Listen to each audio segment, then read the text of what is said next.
Hey guys, I'm Ray, and we are streaming blacksmithing. Let me grab my headphones real fast. Good afternoon, Ray. How's it going? It is going excellently, Corwin. Welcome to the stream today. So today we are going to be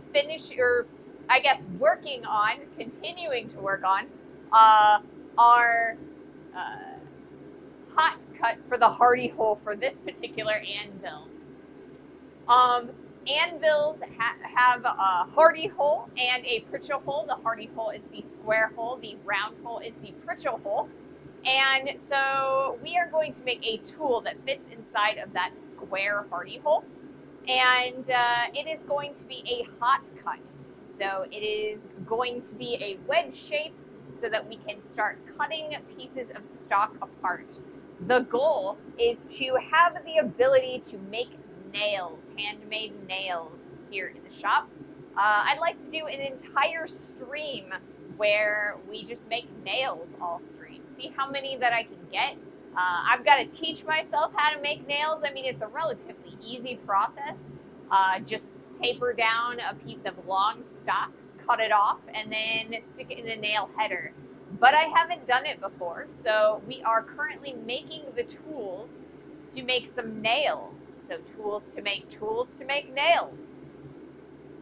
So yes, today is fabulous. I am ready to get started, and I've got the forge already going. I'm pretty excited to be out here today. I spent a little bit of time earlier today emailing or sending out some emails to some more blacksmiths. So trying to set up some hardy har har. Yes, that's exactly it. Hardy har har, hardy hole. So I sent out some emails today so that we could talk to some blacksmiths while we are at Quad State in Ohio later on this month. And so I've got 2 interviews that I'm trying to set up right now, and I'm really excited to bring those to you guys. While we are at Quad State, we will have a special live stream from Quad State. When that happens, or the week of Quad State, we will be skipping our Friday normal stream because we will actually be in the car still driving there when it's time to start streaming. So we will be shifting that Friday stream to Saturday so that I have a little bit of time to acclimatize myself to everything that's going on, and kind of get ready to do that live stream. Make sure that I bring you the most exciting stuff. There are so many different buildings at Quad State this year. I believe there are 6 buildings with stuff in them. So I'm really excited to bring that to you guys. We are getting so close to setting everything up, and I'm really looking forward to it. So yes. So other things that are going on this week. Today's video was posted at 10 a.m. Central Time, which is 11 a.m. Eastern. It is on the smithy part of the Ray Smithy sign, and that is the part 2 of the Ray Smithy sign. 2 weeks ago, we posted the LED light, and that one, it was a little bit on the short side, but this one, it's a little bit on the long side, so I kind of feel like they equalize to about the time of 2 videos.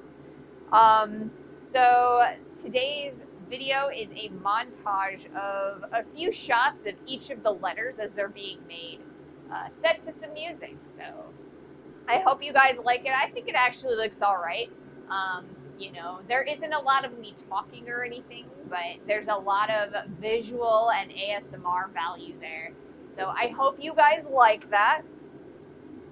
And what else is going on today?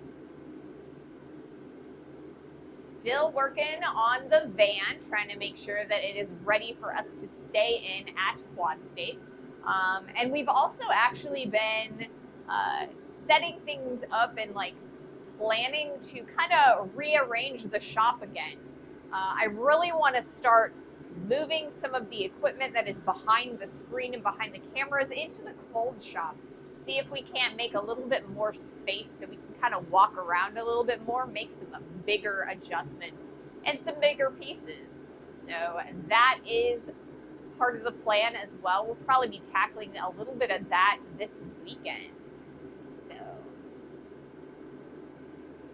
wow. Apparently, it's not that I have a hole in my lip. Apparently, it's just I'm pouring liquid all over my mouth and missing my mouth entirely. So we're supposed to, according to the thing, we're supposed to have an ad break. And I guess we just reached that ad break. So we've got about 1.5 minutes of ads. So, like I said, I started the forge about 15 minutes before I started the stream, so it's starting to get a little bit on the hot side, but I really want to get as much work as possible in today. So hopefully it heats up really quickly and we can get started. We are so close to being able to fit it into the hardy hole, and from there we'll be able to kind of jam it in there and kind of make sure that it fits well and sturdy. And then once that's done, we will be able to start shaping the blade, the wedge section of this piece of, like, this hardy tool. Let's see. Man, it still smells like Sharpie in here. I have this big fat Sharpie that I've been using to like write people's names on different bottles of propane that they're supporting. We've got another 2 bottles of propane that have been supported by the community, and I am so grateful that you guys have been so supportive with, you know, donating bottles of propane. So we have the next bottle of propane is sponsored by 2 people. I kind of combined 2 gifts. And so we will, once this bottle that was sponsored by Mahalo is empty, we will change tanks, and I will show you guys who the next tank was sponsored by. So I'm really looking forward to that. I do want to thank you guys all for your support donating funds to fund the propane, because, I mean, it's the consumable that I am constantly buying. You know, it's like $25 a bottle. 21, it depends, 21, 25, somewhere in there. It depends on where I get it from. I typically spend a little bit more money if I'm going to a different store along with or picking up propane. So there's a Home Depot that's next to a Walmart. And if I have stuff to buy at Walmart, I'll tend to buy it there. If not, there's a Lowe's that I buy it for $21, and it's a little bit closer, but there's no like stores in case I have to run errands around it. So that's why I kind of spend what I do on the propane. So yeah, super Sharpie smell. Like I feel like, you know, huffing Sharpies in, you know, the girls' bathroom at, you know, school or whatever. I don't know. I never did that, but I heard people did at school, right?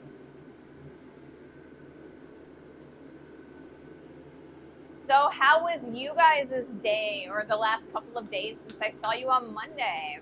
Like I said, I've had a little bit of stuff, or, you know, I've been working the whole time, you know, editing projects and making sure that everything gets lined up for our trip later this month. What have you guys been up to? Anything fun?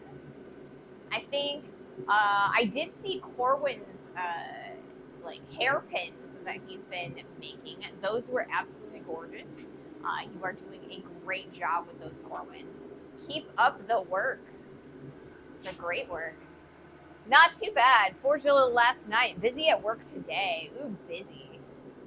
I don't know if it's worse being busy at work or if it's worse, you know, having a dead day where you have like nothing to do. Because I mean, when you're busy, it's like the day just flies by. But then when you're not busy, it's just it's nice not to be stressed about work, but it's also very boring. And I feel like work drags by if there's nothing to do. So I don't know which is worse.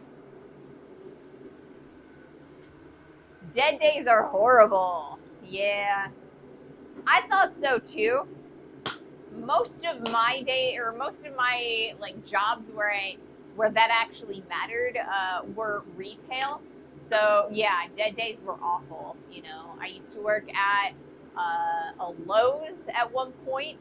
I also worked at a few restaurants, like local chains and stuff, and it stunk when it was dead because it's just like you're just standing around doing nothing. Um, when I worked at the jewelry store, I was almost always busy, but I had two jobs at the jewelry store. I did a lot of the apprentice work, but I also did all of my journeyman jeweler work. So I did a lot of jewelry check-ins and check-outs.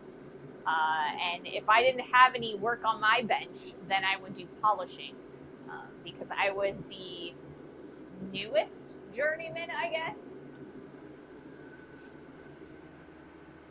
Ended up with busy work or projects. Yeah, I kind of feel like a lot of jobs, it's like if you do good work, or you know, if you don't look like you're busy, you do end up getting a lot more put on your plate. Sometimes I don't think that's really fair, you know, but it is what it is. People want good work done, so if you're good at your job, they'll just give you more work.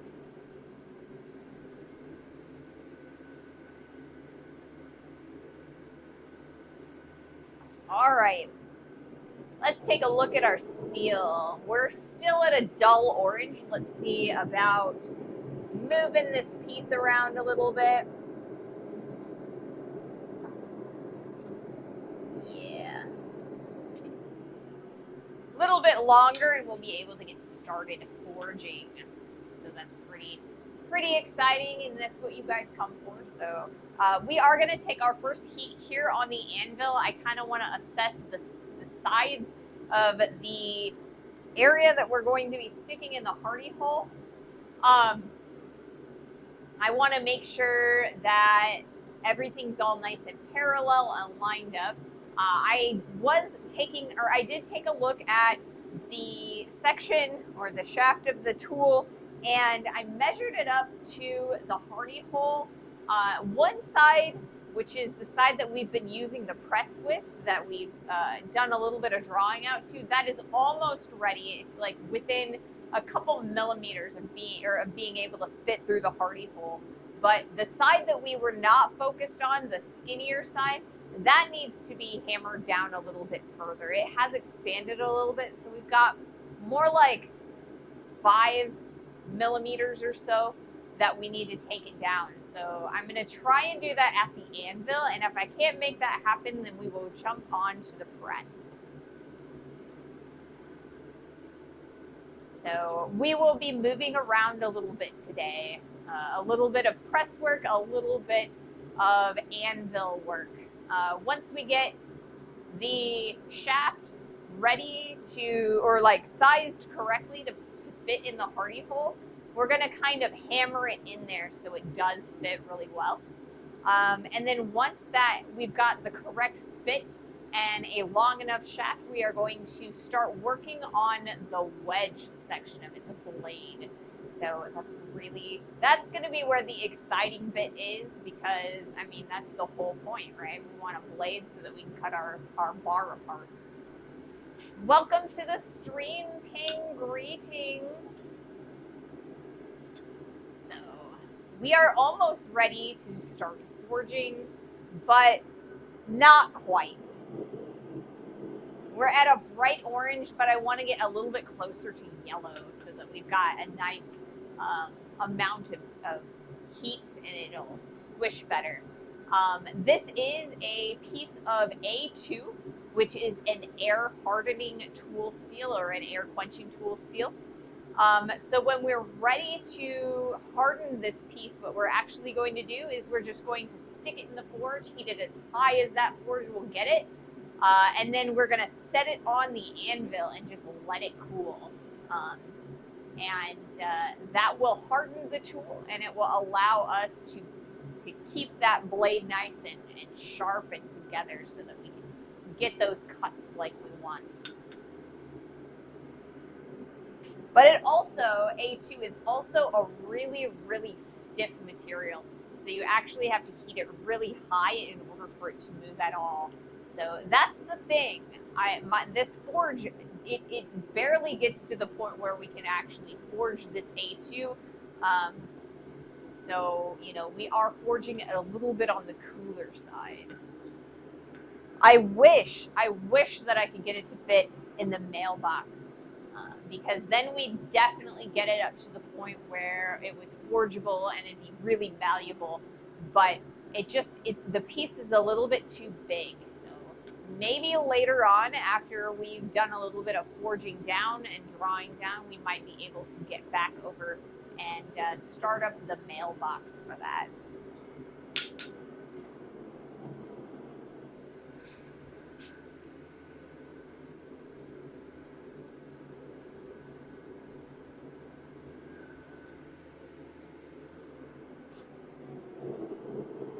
All right, let's check this steel one more time.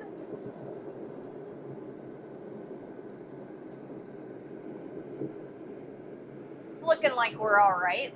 So I'm going to put this back in here, and then I'm going to start the record function, and we're going to start forging. Okay, there's that one. Now I'm going to change my camera. Let's go, guys.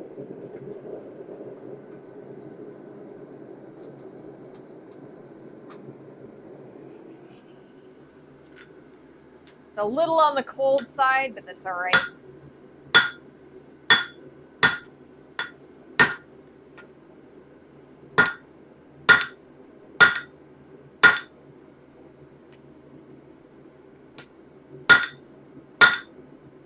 All right.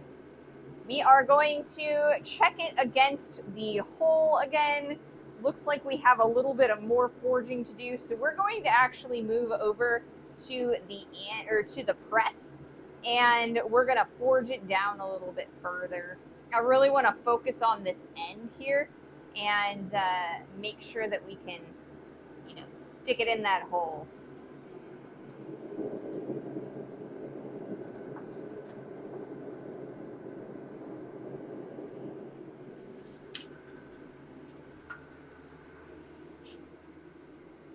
All right. So I'm going to move this camera.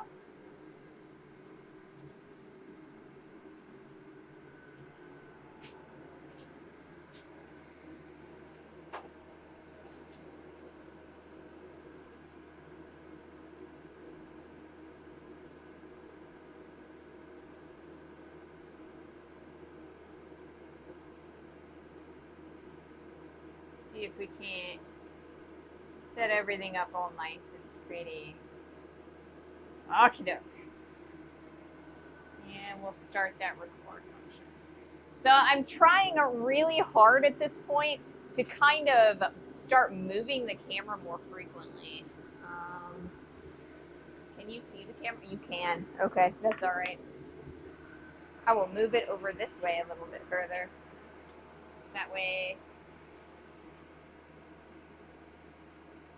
Yeah, so I'm starting to try and move the camera a little bit more so that you guys can see more interesting angles, and I've got more interesting angles to kind of edit with. So looks like we're all right there. The other camera is no longer in shot, I believe. Yeah.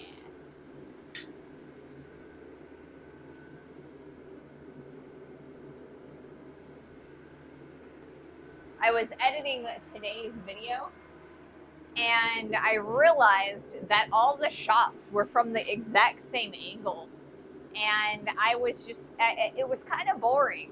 I was able to punch in and kind of vary the shots a little bit because I have a much higher resolution camera than I do, or than I have to render at. So I'm recording in 2K, but I'm only outputting in standard definition, so I can punch in a little bit and make a little bit more interesting, like, movement in the shots. But I want to change the angles more, so you might see me changing the camera, like where the camera is sitting, more frequently.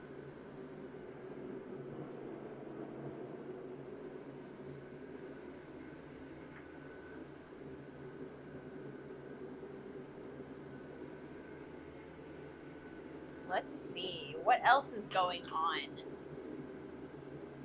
Um, I think I went over most of the happenings, so I guess I have to come up with some other subjects, something else to talk about. Um, so I was playing World of Warcraft last night, and I came back after several years of a break. I think the last expansion that I came back for was Shadowlands, which was, I don't know, 2, 3 expansions ago. So it was several years apart between then and now. And so every time I come back to WoW, I look at my friends list and I see that my friends, it gets longer and longer since they've last logged in. So it's a little bit, understandable, but also a little bit sad when you see people who you used to be really close with haven't logged into the game that you guys have played together so often in like forever.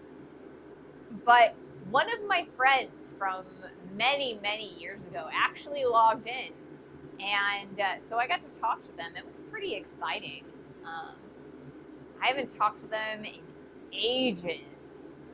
So I finally got to talk to them, and they're doing pretty good. So that is exciting. How about you guys? Do you guys have you guys experienced that before? Found or saw somebody who you haven't talked to in forever? That's awesome. Yeah, I used to raid with this person, and so we spent a lot of time together because raiding was a big part of my life back then. Less so now. You guys are a much bigger part of me or of my life than raiding is right now.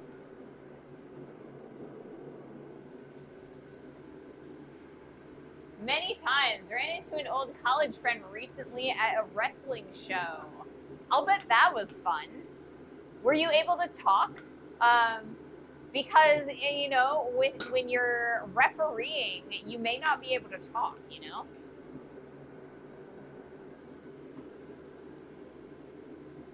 I do know that when I was younger, I still lived in my hometown, and I would dread seeing people that I went to high school with at my places of employment because I was just like, we were not friends. Why are you trying to talk to me now? And I mean, nowadays, I would totally talk to anybody that I went to high school with, just to, see what's going on with them and stuff. It'd be interesting. Yeah, we talked during intermission. That's cool. I feel like for a long time, I didn't feel like I had actually done much with my life. So, like, a lot of times I just decided not to go to, like, my high school reunions because, like, I was working in retail and, like, all of these jobs that I wasn't proud of or anything. Now, though, I am doing some stuff that I'm finally doing stuff that I am proud of. So, if I were to run into people from the past, I think I'd actually have something to talk about. So I guess it wouldn't be as unpleasant as it was when I was younger.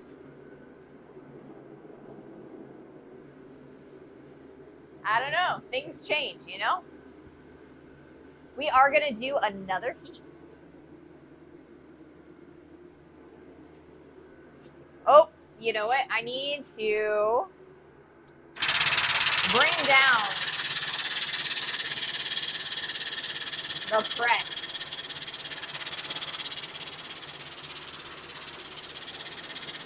So let's do that real fast.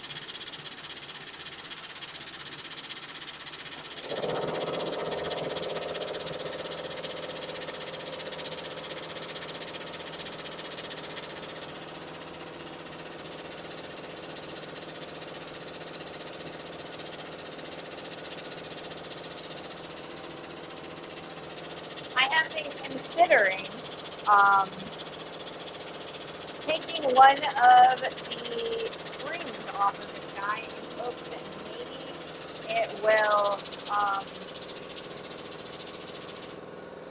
in hopes that maybe it'll go down a little bit faster. I don't know that it will though,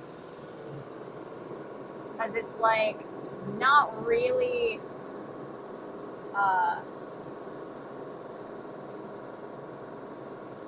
it's not really how it works. A little bit, but not amazingly, you know. Alrighty, let's do this.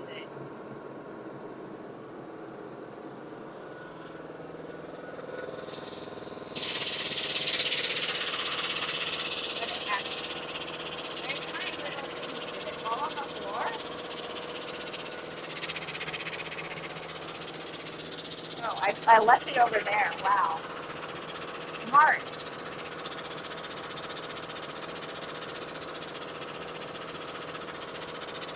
It's alright, this piece is slow anyway.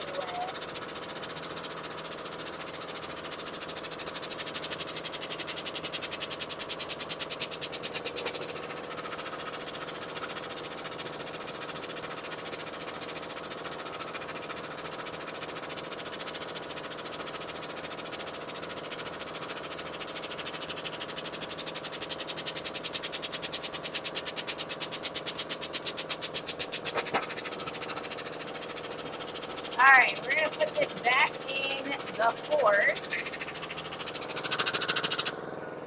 and heat it back up again.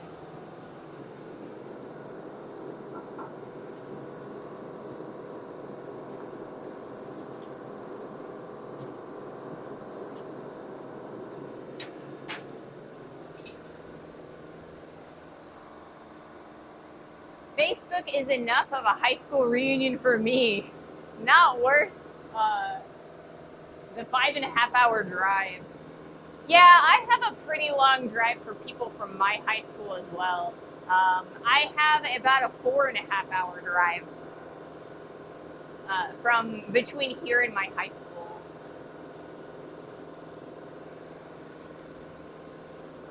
I moved to a bigger city when I went to college, and I kind of stayed in the area where I went to college.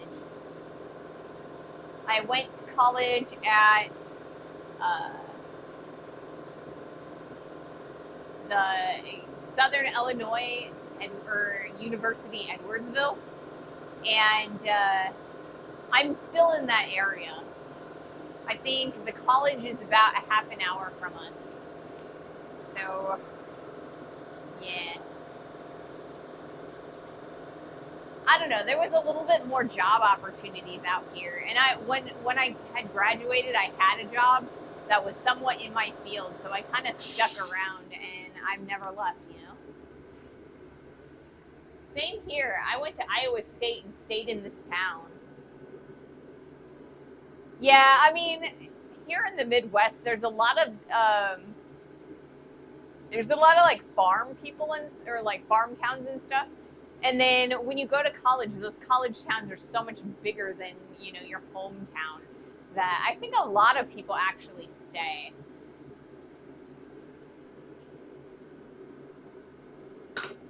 But yeah, after I graduated from high school, I got a job as a wedding decorator. And so what I did was I put lights and drapery, and I kind of decorated people's venues for their weddings. And it was relatively in line with my sculptural background. I did a decent amount with lighting in my sculpture when I was doing school. school or during school, and I did some welding and building stuff as far as decorations for. Oh, that's what that is. For the wedding company. So it was related. I didn't really want to lose that job, so I stuck around.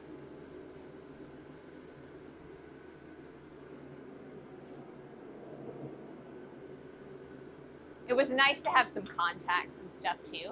Um, but yeah, I could have moved back home. There was a few places that I could have worked, or as a working artist, I mean, you can work anywhere. But here is where my partner was, and I had a job here, so I just stayed. I don't know if I'd want to go home now. Maybe. It might be a little cheaper if I move back to my hometown. Did you meet in college? My partner, I guess I met in college, sorta, kinda. So the way that my partner and I met is that I had an ex-boyfriend, and he was a little bit. He wanted to make sure that I knew someone down here, and he had a friend who lived in this area, and so that friend was my partner, and so when I moved down here, we became pretty good friends, and we were like completely platonic for a really long time. And then I broke up with my boyfriend, and then one thing led to another, and then we ended up together, my partner and I. So, I mean, technically, I suppose I met my partner one time outside of college, and then from there, uh, we just hung out a little bit at college, I guess.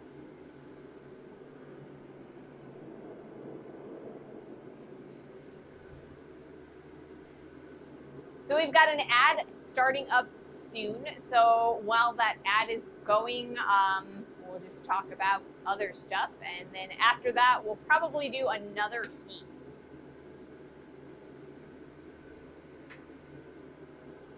So my partner didn't actually go to school at the same school that I did. For the first 2 years that I went to school. And then they applied to be a grad student after 2 years. And so we did go to school together for a little bit. But yeah, it was kind of more, they applied because it was a local program, and we were already together at that point, and living together, so it was just convenient. So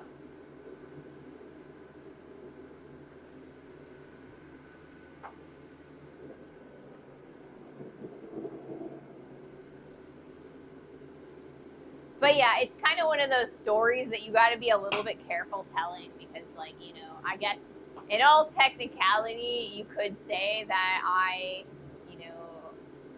married my ex-boyfriend's best friend, and that's kind of weird.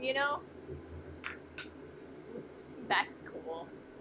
Yeah, so I don't know. We didn't do anything, and we weren't together while I was dating my ex-boyfriend, so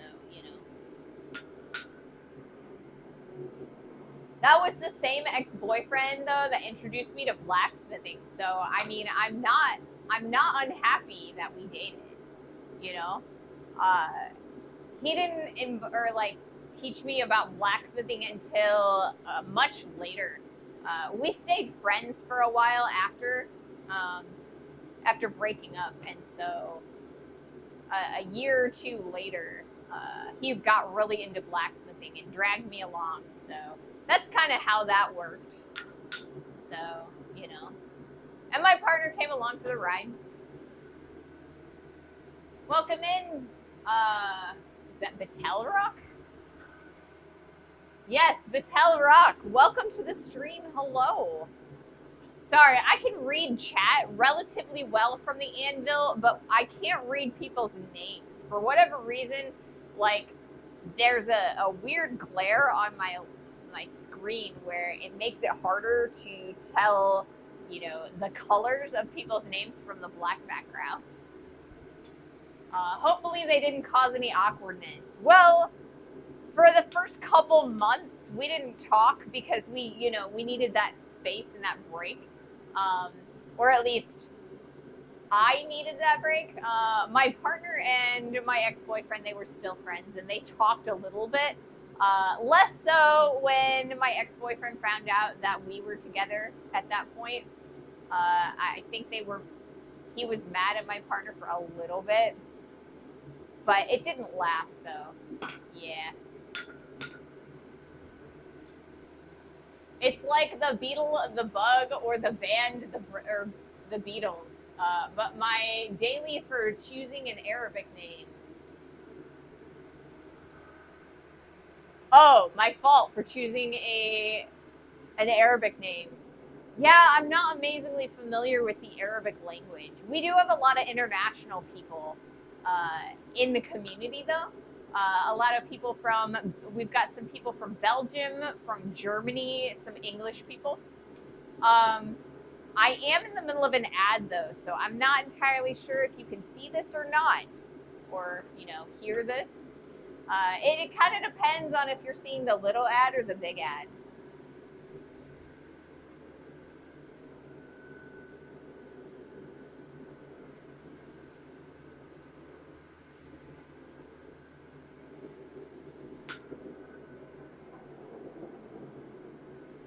So the forge is starting to heat up pretty good. I'm pretty excited about that because on Monday, it took almost a half an hour just to get to the point where we could start forging. We've already done 2 heats, so that's really exciting.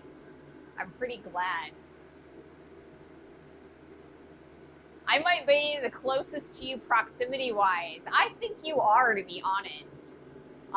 Unless there's somebody in the community that hasn't spoken up yet, I do believe you are the closest geographically to me.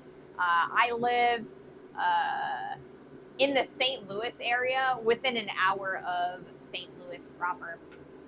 So Iowa is pretty darn close. And I grew up on the Illinois-Iowa border in a place called the Quad Cities. So my hometown was Moline. The Quad Cities are Moline, Davenport, Bettendorf, East Moline, or Rock Island, Moline, Illinois. Moline, Rock Island, Davenport, and Bettendorf. But then people always add like East Moline and a bunch of other towns. So it's like the Quad Cities, but they're like 6 cities. It's so weird. Anyway, I grew up in Moline. And Beetle Rock, thank you so much for that follow. I believe that you actually followed me on Monday, it looks like. But I don't think I was live when you followed, so thank you so much for that follow. I appreciate it. I hope you have fun in the community. We're a kind of a small community, but, I think that we're a fun community. All right, we're going to do another heat. As I smack my leg on the anvil horn again.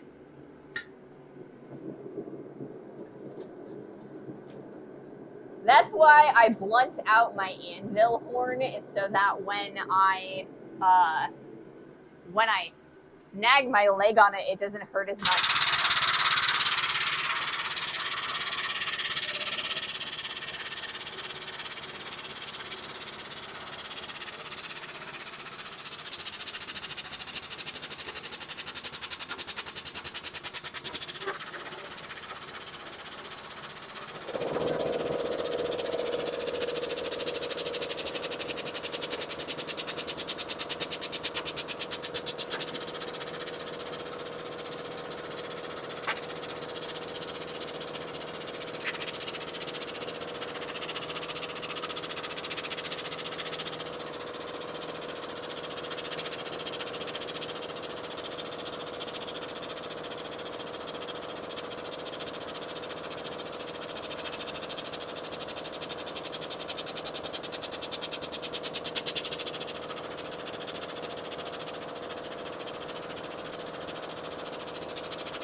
what we are doing is we are drawing down this shaft area so that it will fit into our hurry hole, which is the square hole in our anvil. We want to take that and be able to stick it inside that hole so that it will hold this piece of steel. And then from there, we are going to taper a blade into this end so that we can hammer or so that we can cut bars of stock.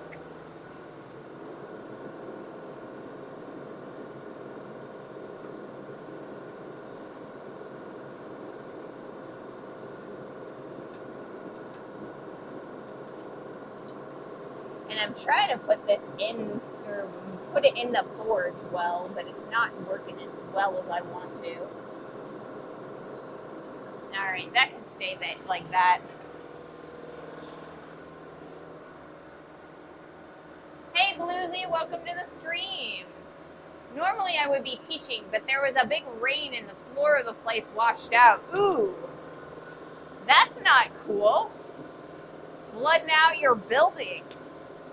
So are you teaching in a barn or are you teaching in a different sort of facility? It sounds like maybe you have a dirt floor.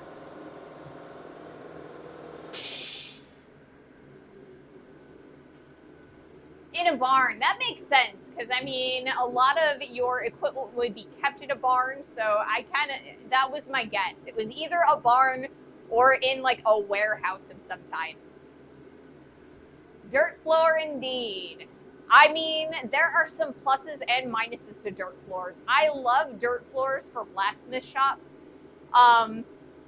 Sometimes, right? If you've got a really good roof over top of you, so that if it rains, you don't get all of like the mud when you're blacksmithing, it can be great, because if you drop your steel, that dirt isn't going to, it's not gonna, set it on fire or mar it or anything like that. In here, I actually have asbestos tiles, and I know those are really, really bad, but as long as, we had them inspected when we first bought this location, and the inspector said as long as we don't like tear them out or grind them up or create dust, that they would be all right. And I mean, the asbestos, it doesn't set the tiles on fire or anything like that. Occasionally I'll get like little sear marks on it, like grill marks from dropping pieces of steel, but not too terribly bad. But I would be all over a dirt floor if it was what I had. Another really good floor is the grain side of like 4x4s. If you just chop them up and stick them in like side by side, grain side up, those are also really good floors. They're very durable and they survive well. Breathing them is really bad, but it's super useful stuff. Yes. Also, that reminds me of like when you have a gas forge. Often, you usually have two types of gas forges. You have ones that are made of fire bricks, like this one, and then a lot of times they also use fire wool, and that fire wool is very closely related to asbestos. So as you use those forges, they'll start to deteriorate. So you really need to line those forges so that when they do start deteriorating, you don't inhale that. We have a great roof. It's just the pond next to the barn flooded. Ooh, that's not cool. Asbestos is fantastic, but don't breathe it. Yes, like I said, the tiles have been down on the floor for ages. I don't grind them up, and they're fine. As long, and I mean, if they become a problem, our inspector said that we have enough of a lower, or like enough of a higher grade of our driveway that we could actually just pave it in the garage, like the shop floor, raise it a couple inches by pouring concrete over top of it.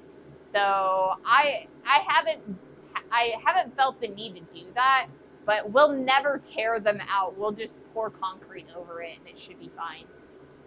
As long as another blacksmith doesn't show up, because I mean, if another blacksmith showed up and started like hammering over the concrete, they might crack it because it's only like thin. Sometimes I wish my garage had a dirt floor, but then again, concrete is the next best thing. Only problem is I have is dropping small bolts and screws and such. Yeah, that's not good when you have like a dirt or a gravel floor, because then you like lose all of the bolts and stuff, because they kind of end up getting buried underneath of it if the dirt is too loose. One of the things that I really hate about concrete floors as a metal worker is back when when I did a lot of metal casting. Anytime you would like drop, like if you were to drop like liquid metal or like heat it up, any like you would actually start blowing up the floor, right? So I have this like brush burner, and I oftentimes will use it to get the water out of the ingot molds for the extra like liquid metal after the molds have been filled. Um, but if you heat your concrete too much, it'll start popping up, and that's not cool because it hurts when you get hit by the rocks.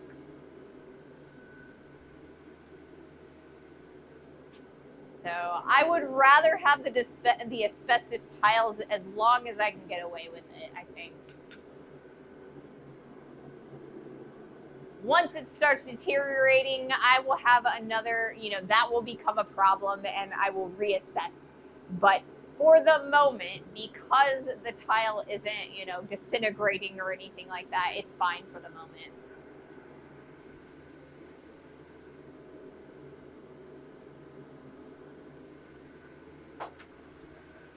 All right, I am gonna flip my clip, and let's see if I can't like change the angle just a little bit. You guys might be able to see the camera a little bit by doing this. Is that enough of an angle change? Maybe. Maybe not. I don't know. Trying to be a little bit more interesting.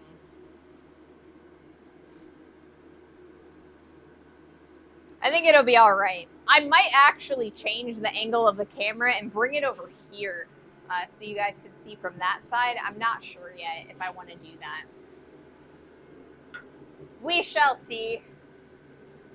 I know you guys can see the camera in the wide. I'm sorry. You can kind of see like the little screen.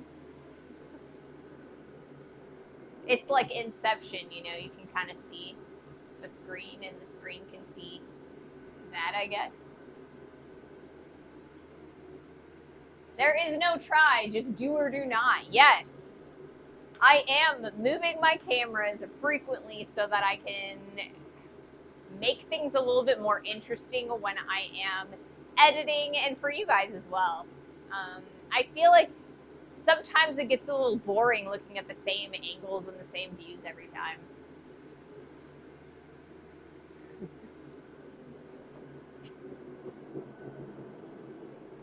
But if this angle becomes a problem because like my arm is there, let me know, and then we'll move it again.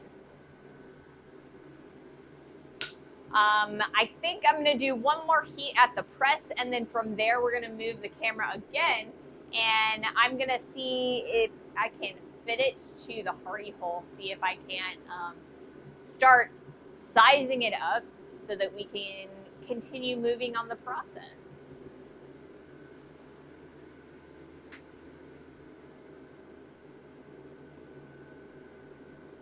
It is a little bit on the warmer side, so I finished my water a little bit earlier than I thought I would, but that's all right.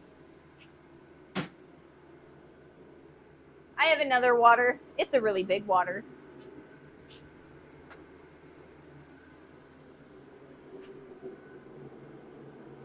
I should have plenty of water in that one, hopefully. If not, we'll just go and grab a Gatorade. All right. Let's do another heat.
see, will it fit? No, it will not.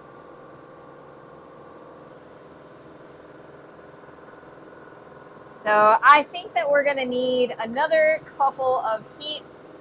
Maybe we will go to the anvil. I think that if I knock off the corners, it might fit a little bit easier in there. My hardy hole has very rounded corners, so I think we might try that.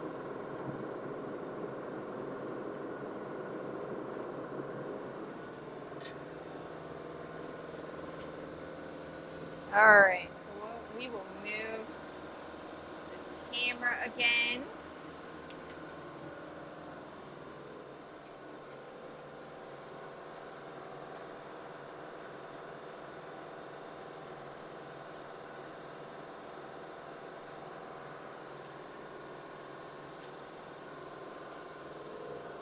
All right, you guys can't see that, which is a good thing.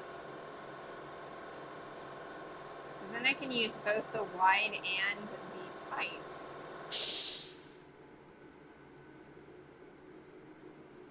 All right. So yeah, like I said, what I want to do is I want to knock off the corners off of the shaft of this hardy tool. See if that helps us fit a little bit easier into the hardy hole. So we're going to do that here on the anvil. And then we will see if we need to continue working at the press or not. We have really, really sharp corners right now, and the whole piece has like really sharp corners. So there are advantages to that, but at this point, I think that's a little bit of a disadvantage. My hardy hole is like super, super rounded because this anvil is relatively old and well worn. So we'll see if that helps.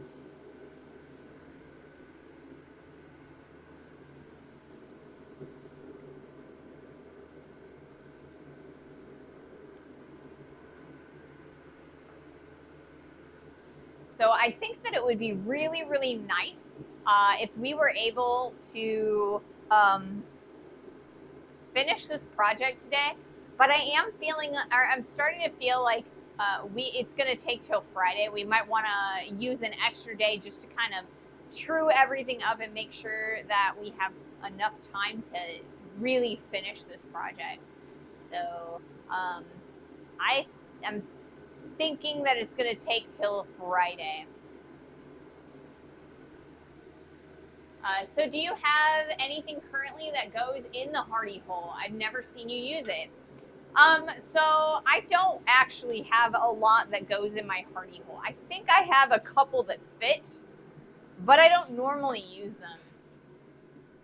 So over here, I have an entire wall of things for hardy and for other things. So let's see. I have a few things that will fit in this hardy.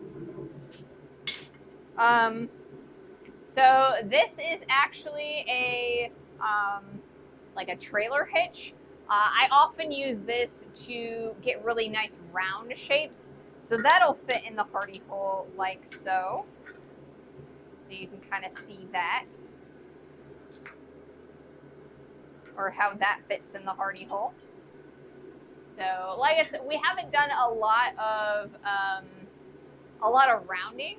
This also is really loose in this hardy hole, so it's not like a big, you know, if I use it, oftentimes it'll move around. But sometimes it's convenient. I can also use it at the post vise. And then these two here are like hardy swages. So these two I actually got in a lot of other blacksmithing pieces that someone had given to me. This one is incredibly pitted, and I think it would take quite a lot of work in order to put it back in service, but I believe this will actually fit into my hardy. And then this one has kind of a wide rounded section. And then this one has two smaller swages. They're like half rounds, but they're a little bit on the triangular side. So both of these will actually fit in here. But this one needs a lot of cleanup work. This one also needs a lot of cleanup work, but far less than this guy right here.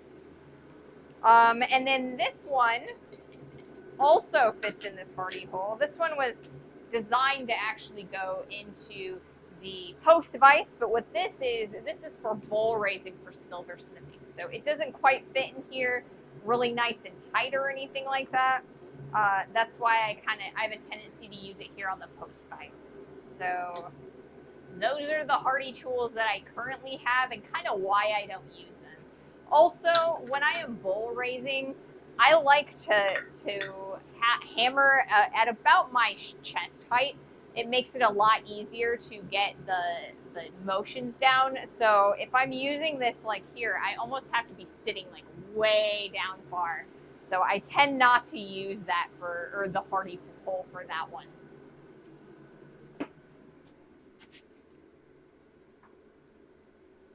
That one there, and that one can go there.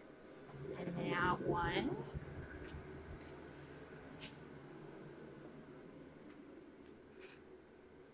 goes there. That one goes there. So I do have a couple other like stakes and things like that. So this one is for making ups or like for making corners. It's got like an angle here, and then this one is for making backwards like curves. So if you're looking for like an hourglass cuff, you can make one of that with these. So I actually forged this guy myself. So we will actually be making a few more tools like that for doing silversmithing jobs in the future. And I originally I wanted to do those after this nail project series, but I think we're gonna end up going back to the axe because I feel like I need some redemption, like really badly, because I don't want to leave that axe after having failed it. I want some kind of victory, Interesting.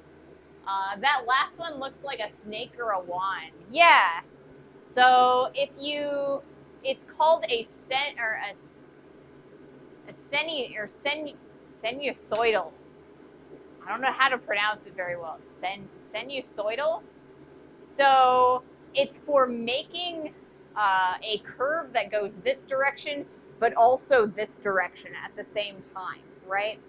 So if you're looking for like, they're normally used for cuffs. So a cuff that has like a concave profile to it, but it's also a cuff shape. So yeah, that's what it's for. And it works pretty well for that. I don't use it often here because it's more of a silversmithing thing.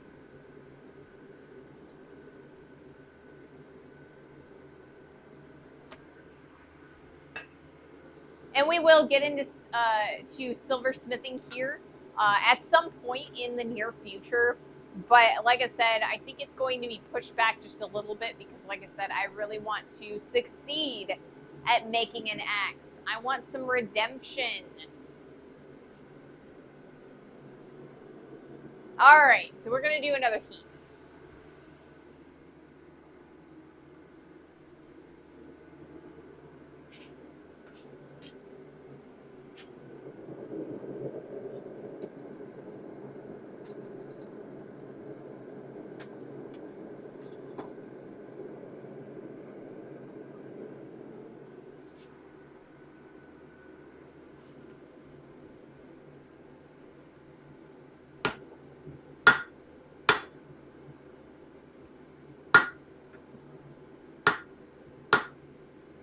Ah.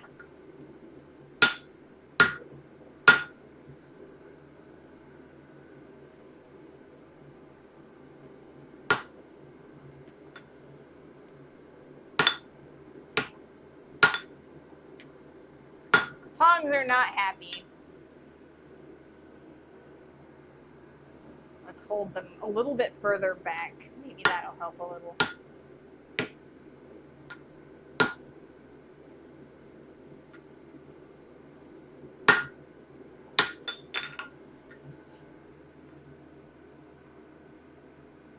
So it's looking like that it's gonna fit a little bit easier in there if I continue working that way.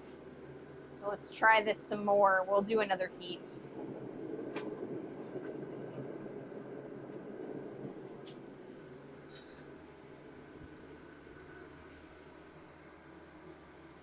Evening sandwich. Welcome to the stream. Welcome to the stream. We are continuing to work on our hardy tool. So I'm trying to get it to fit inside of the hardy hole. And I think what I need to do next is to knock off the corners. So that's what I'm trying to do. I do need to change the direction of the fan though, because it's blowing directly over my anvil, and that's not cool. It's cooling down the piece of steel too much or too fast.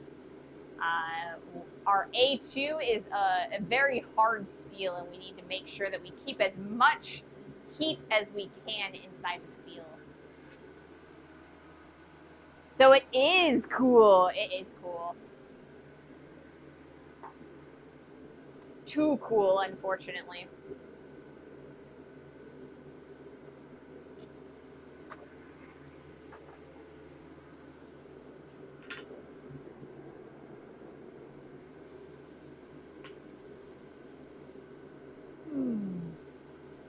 So my partner made this water bottle for me, and every time my partner makes a water bottle that's like really big, they use like unfiltered water, and I can definitely taste it. Though we have a water purifier that's like attached to our sink, and the water itself from the purifier is really good, but I can definitely tell when the water is not purified, because it's just, I can taste all of the minerals, and yeah, not fun. So we have an ad here in about 35 seconds or so. So that should give us plenty of time to heat up our steel. It might actually take us a little bit more time to heat up our steel for our next heat. I am gonna flip my clip on my wide shot.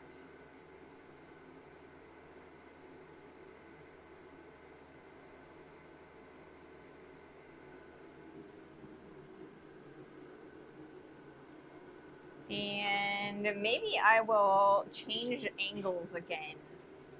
So let's try this angle. I don't think you guys have ever seen this angle.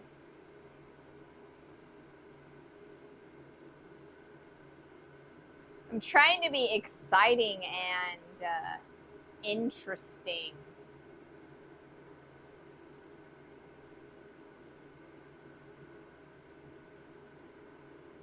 There we go.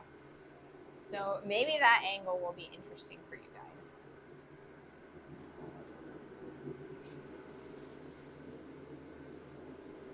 All right.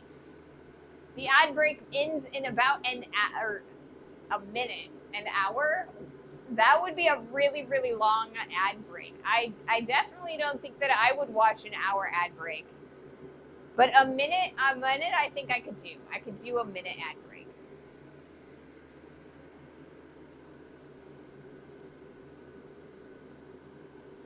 I feel like a little kid with this thing, you know, a giant water bottle.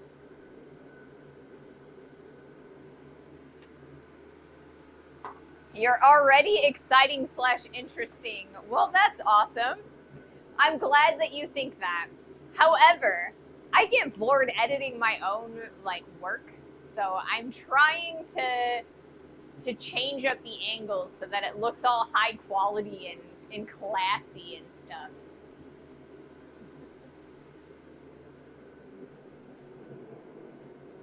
I'm trying to emulate what Alex Steele and like Black Bear and a couple of the other blacksmith shops, like their videos look like. So I'm trying to change up my angles so that you guys, you know, so that it's more entertaining for me, actually. It's not for you guys, it's for me. I'm selfish. I get bored looking at the same shots over and over. You need more caffeine for steel. Yes. There is a whole book in German about such combinations of sayings which end up being kind of contradictory. Language or blunders on massive thin ice. Blunders on a massive thin ice. Yeah. I don't know. Like I said, I want things to be more interesting for me when I'm editing things. I'm also trying to match, like, so when I go outside of the shop into like the conferences and stuff that we go to, my partner always does like the filming, and they always get really interesting shots, and so there's a lot of variety, and I really want to emulate that as much as I possibly can, so that there's a little bit more consistency between field trip videos and in-shop videos. So that's what I'm thinking about when I'm trying to do this. It's also going to help me remember to cut my clips so that, you know, I don't, it takes a long time to put the video from my cameras onto my computer for the edits when they're really long clips.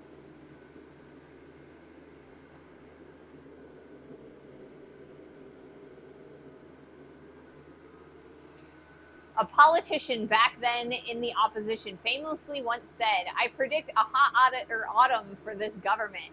They will have to put on warm clothes."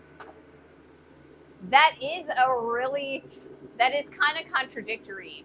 You know, you put on warm clothes when it's cold outside, not when it's hot. So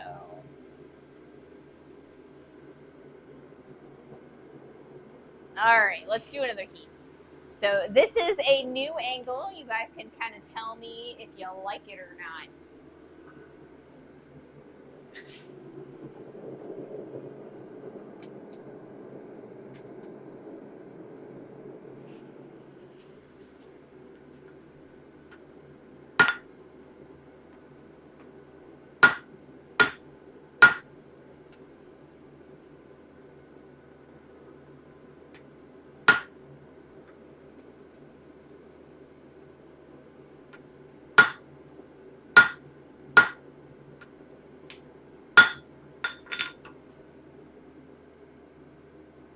All right, we're getting closer. So you can kind of see that. It's starting to fit in there, in that direction. A little bit less on that direction, I think. Really, I think it's because we started working a little bit on this side, and so that widened out this side. So, and we're looking at a little bit of fish flipping, so I'm going to see about upsetting those little corners in a little bit as well while we're here.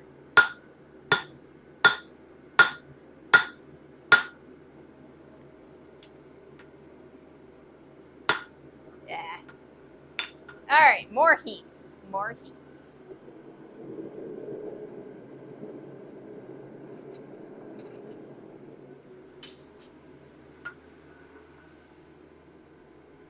So what do you guys think? Good angle, less good angle?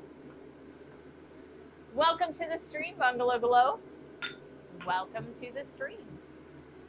The new angle is interesting. However, as the anvil is not in one plane anymore, there is a higher risk of the autofocus looking into the wrong spot.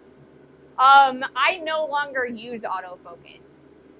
I've been manually focusing as much as I possibly can. So was stuff out of focus, I can change where the focus is centered. Let's try that. I'll change where the center is focused.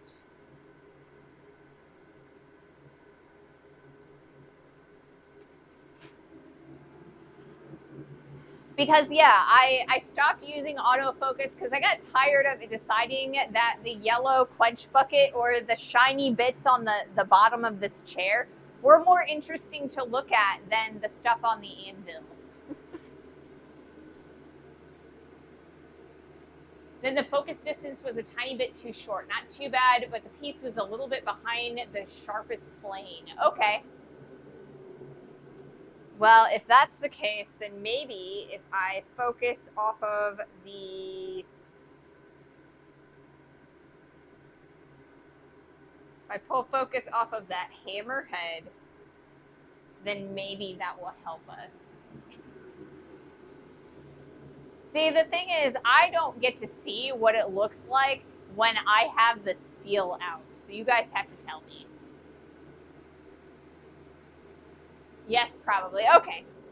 So I've got the, the hammer. It's just sitting here in the middle. That's normally where I have the steel. I also want to be able to be in focus when I'm here at the Hardy because that's kind of where we're looking.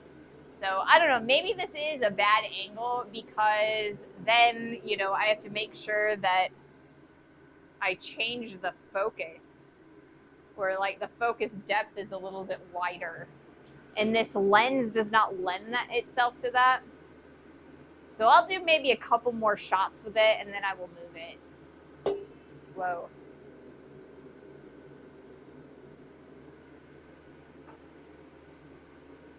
But I've got this whole like arc in front of me that I can change the tight shot to. So, maybe. Let me know what you guys think of the new angles. I'm very interested. If you have enough light there, you could close the aperture a bit more. See, the problem is I don't have a lot of light, right? Because this garage is really, really dark.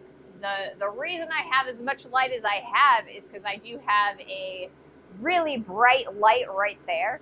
And so some of the like area, there's a lot of fall off from it, and I'm afraid that it's not quite bright enough to lower the aperture.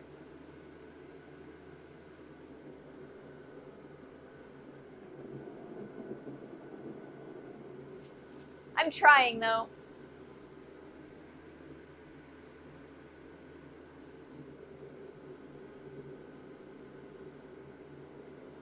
Experimenting. So tomorrow when I make all my shorts, I'll go through the stream and see what I think, I do not see any noise. Thus, I do not think you are on the edge of the ISO already. I feel like it gets really dark. There isn't a lot of gain on these sensors. But I guess I use the recommended aperture that my partner gave me. So I know I can change it if I need to, but I don't know. I will ask if I decide I like this angle, what they recommend. All right, we're going to do another heat though.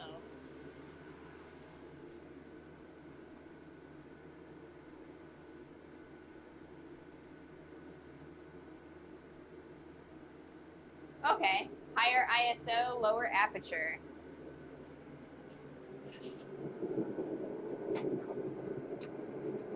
I suppose that makes some sense. Unfortunately, right now my ISO is at 1600. So that's a little on the high side already.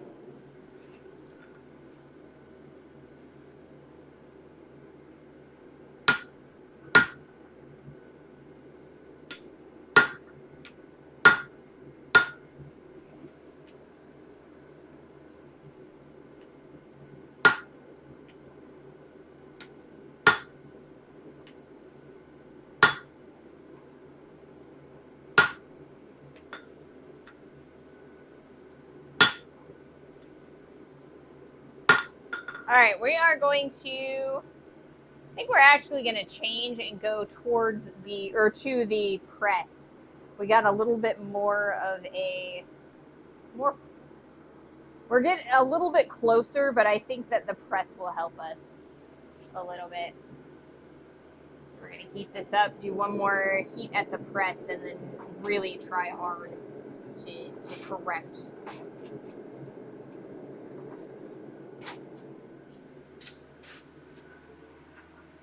Focus is good now. Awesome.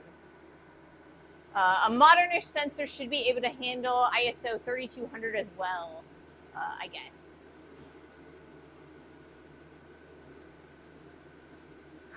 So you're saying that if there's something wrong, blame it on the butler. Yeah. So when I was in college, and I graduated college in 08, I actually did take a photography class, and I did use an SLR with manual settings and everything like that. But like, that has been so long that when I first started streaming, I had already forgotten all of the stuff that I learned about aperture and ISO and frame rate and all of that. Well, frame rate was a new thing regardless, because I was only doing stills. I wasn't doing like motion camera stuff.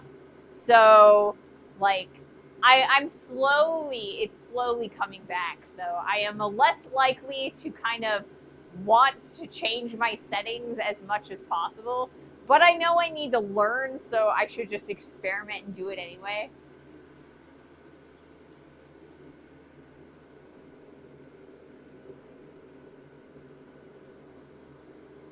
Because I really want my product, my visuals to look really good for you guys and for YouTube and for myself. It's a matter of pride.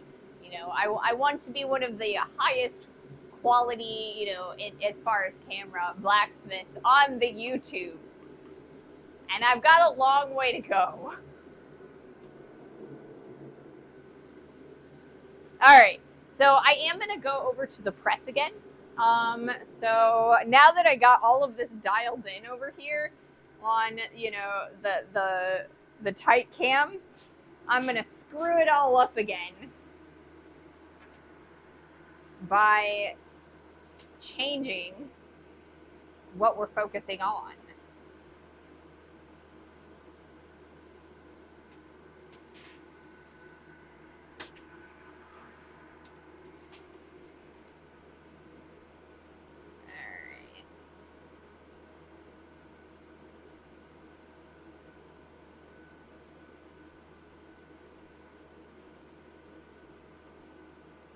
There we go. Haha.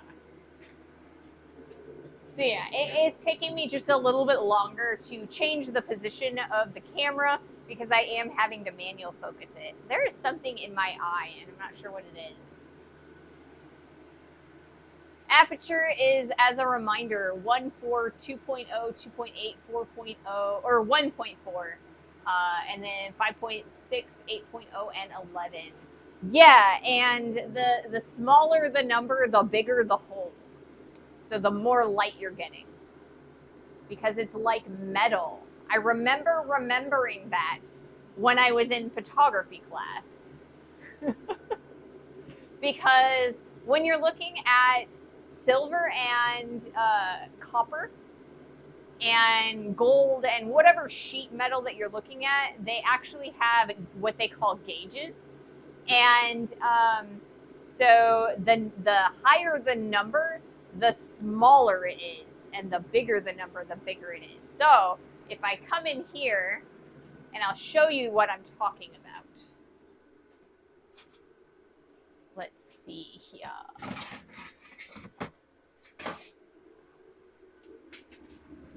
So if you look at this sheet of metal, this is copper. This is actually a 22 gauge sheet of copper. And this right here is a sheet of brass. And this is an 18 gauge sheet of brass. So the number is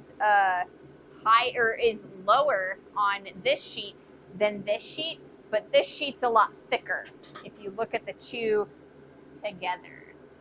So it's like that with the camera apertures.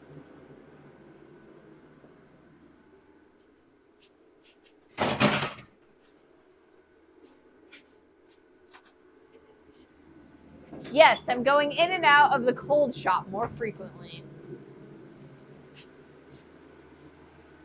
Well, different people, different ways to memorize stuff. See, I memorized it because of the metal, because I was already very familiar with metal in general. I know a lot of other people remember things differently. That's just how I remembered it.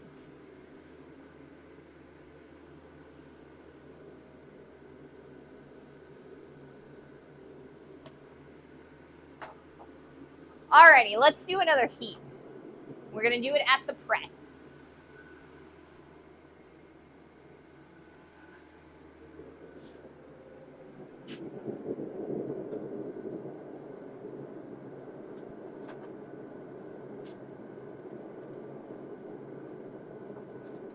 Ouch.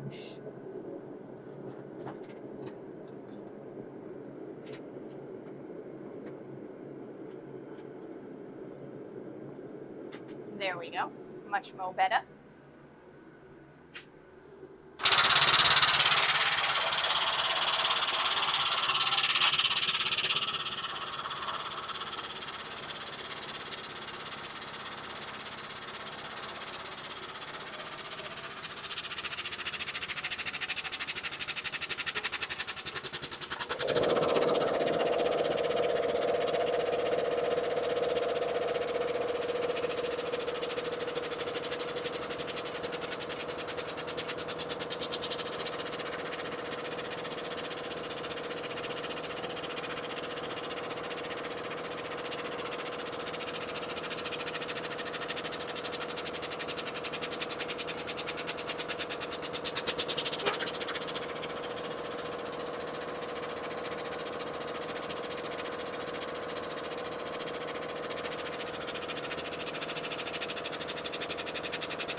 For the apertures, it is because it's a ratio between the focal length and the size of the hole.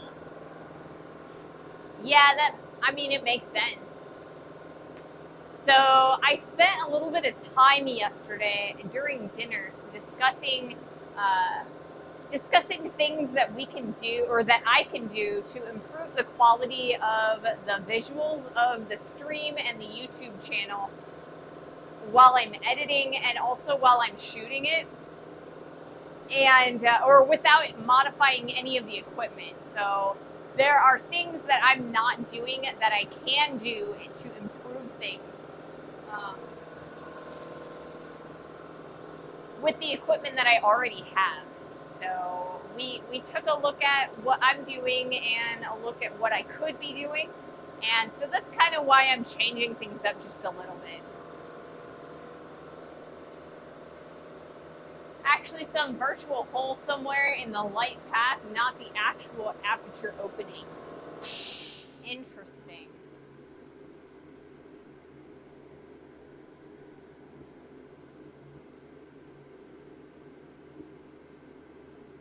So that makes sense, right? So when you shine a light through a small hole, it's kind of like, your light shines this way, but only, or it has to come to a point, to go through the hole, and then once that light comes out of the hole, it starts widening out again, because it's kind of like pool, when you hit your shot and hit the edge of the pool table, it bounces off at the same angle that it hit the table. At least it bounces off at the same angle if your table has a good bounce. But yeah, so that makes sense, so that you would, the point might change direction a little bit. A typical thing might be lighting. Some light more from the side, maybe. But yeah. So I'm trying really hard. I hope that, I'm not doing terrible with my supposed improvements, my theoretical ones.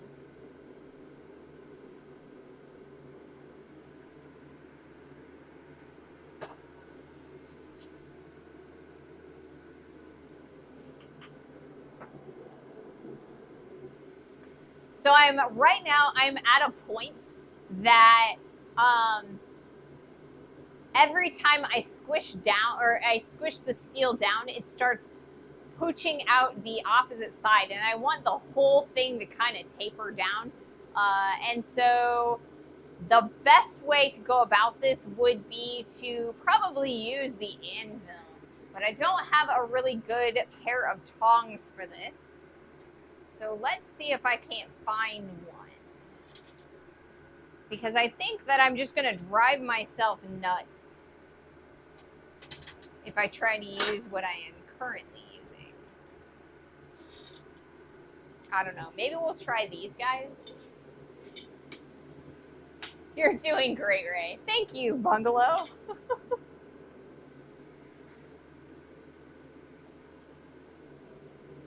Are you able to put the steel in the hardy hole and start upsetting it with a sledge? That is what I am attempting to get to the point where I can do, right?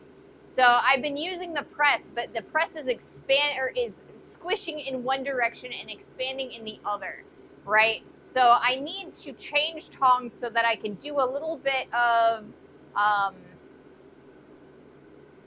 tapering towards the end.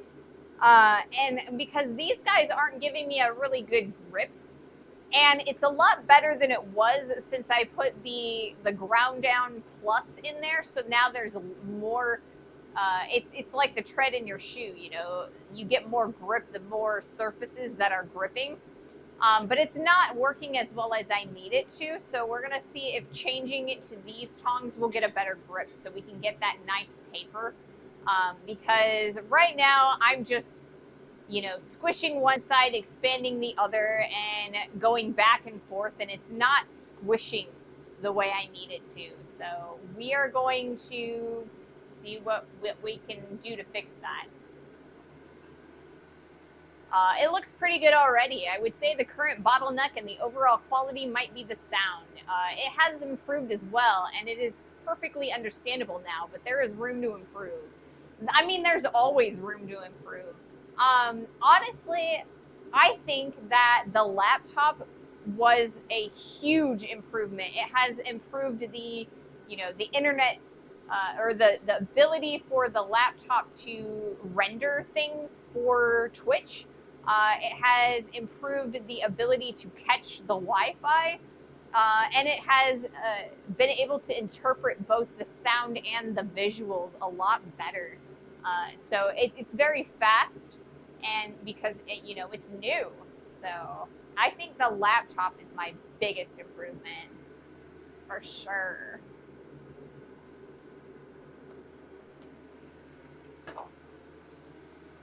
The old laptop was the main bottleneck after the internet was fixed. It definitely was. And it was because that laptop was super, super old. It was like 5-6 years old, and a laptop is only designed to last for 2 years. We just hadn't been really hard on it until I started using it for streaming. And then it was the Windows 10 to Windows 11 update. Windows kept pushing updates that slowed it down and slowed it down. So I'm glad that we got the laptop. All right, I'm going to move these over here so so that they don't just fall off of the anvil. And then I'm going to move the camera now.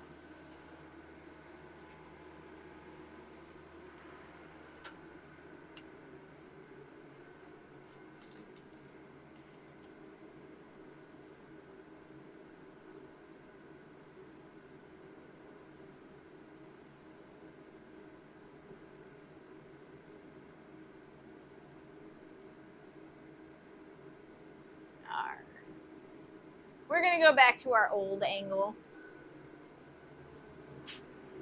See what we can get from there.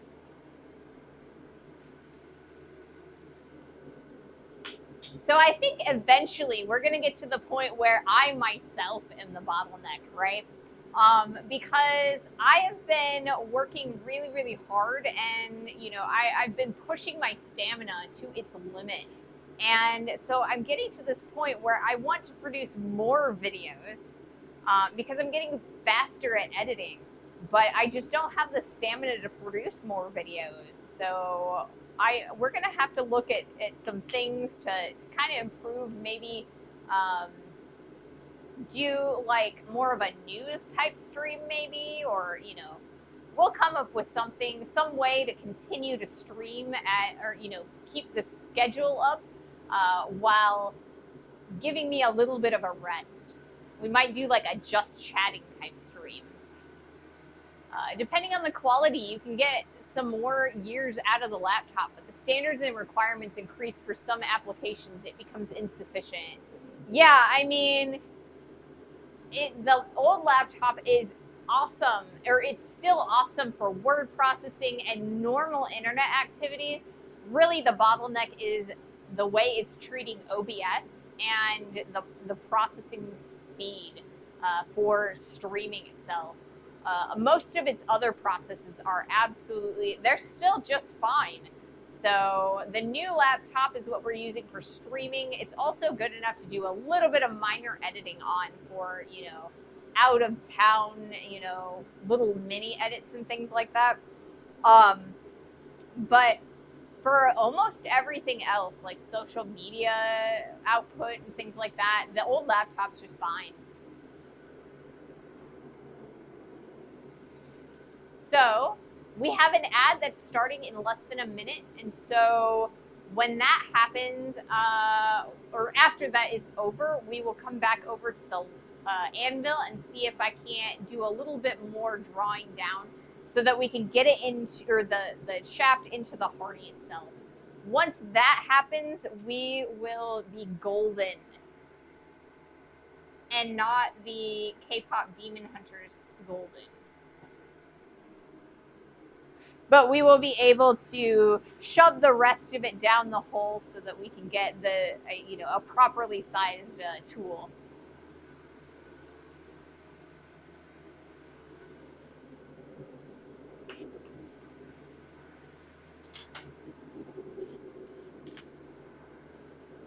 So one of the best things about A2 is that it doesn't really produce very much in the way of scale. So that helps a lot. A lot.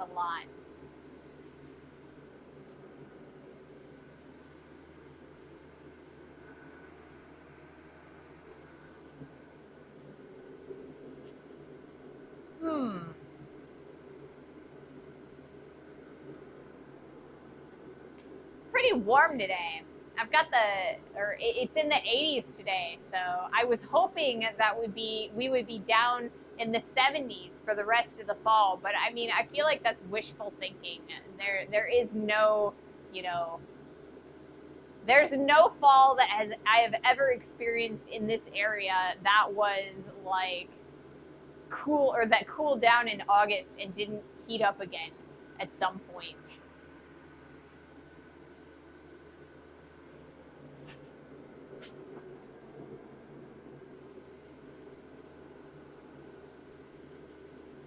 So I really think that so on last Friday, my partner brought out a second monitor for my laptop, and I think that's been very convenient for me. So I can actually read chat from the anvil for the most part. There is a little, occasionally there's some glare between my glasses, the light, and the monitor, but overall, great improvement.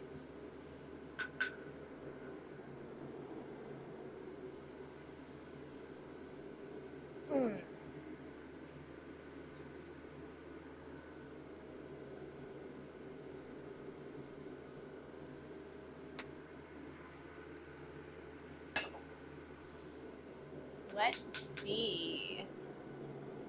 Once this ad is over, we will come over to the anvil and see what we can do. I understand that. What monitor? CRT?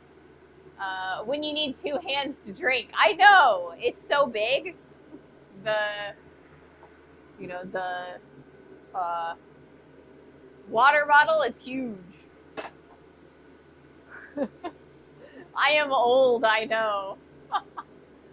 So no, the monitor is, it's actually the monitor off of my computer. So I got a new tower computer last year, maybe the year before. I think it was last year. Anyway, I got 2 monitors with it, so it's just like a flat screen or whatever. But or I had them from my old computer, and when I got my new computer, the plugins for the monitors were different size, so we replaced this flat screen with a different monitor because it had the correct plug type, and we had meant to get the correct adapter and just never did, so we just brought this one out. A desktop that you put on its side. Something like that. I mean, it's just a thin monitor. It's about yay thick. It's in AOC. It's like a Walmart special.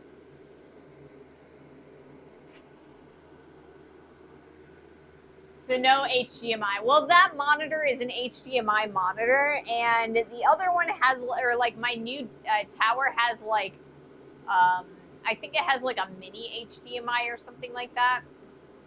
So, well, we need an adapter for it.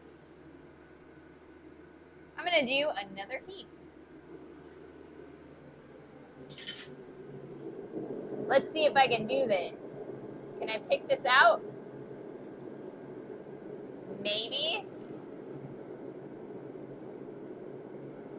New problem.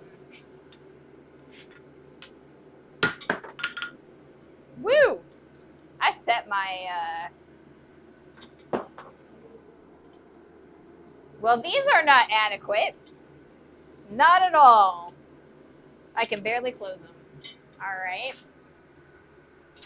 Let's see about these. I bet you these are even worse than the last set.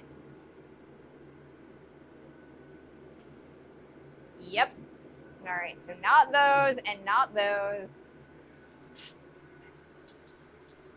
Before I put this back, I'm going to figure out which tongs I can use, if I can use any tongs. All right, that's not terrible.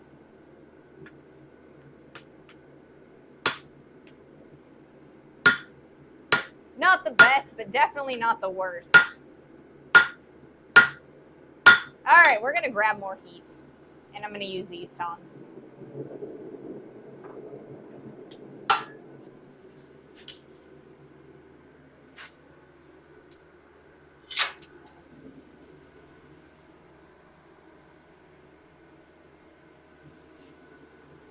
So yeah, I do want a mini HDMI, but this monitor has an HDMI, so I just need to get a different adapter for it, or a different cord. And I will be taking the old, thick, nasty monitor that I'm currently using on my desktop and bringing that out here instead, so I can get my good monitor back.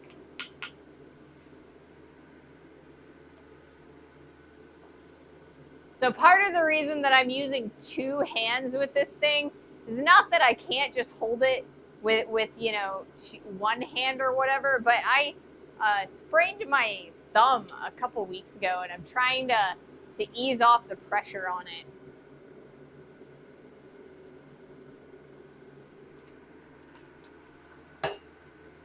when you hit that age where, you know, sleeping is, you know, dangerous, I actually sprained it in my sleep by like getting it caught in my pillowcase. It didn't happen out here or anything. You would think that my most devastating injuries would be out here, but no, in my bed.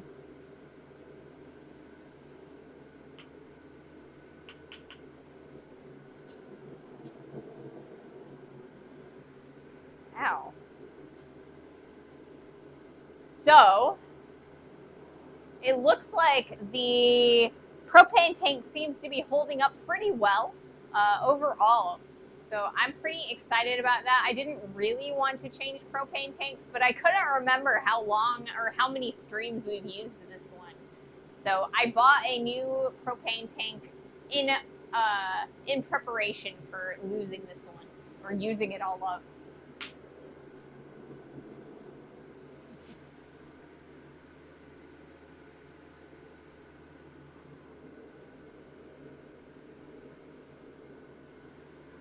So on Friday, we are going to finish up this project. Hopefully, we will be in a state where we can, you know, finish it up on Friday. There is a chance that we might have a couple little things left to, you know, rejigger by Monday. But I'm hoping that we'll be able to finish it all and just have it ready. And then Monday, I want to start doing some nails as our new project. I still need to make a nail header, but I am not planning on doing that on stream because I don't think it's a very interesting process.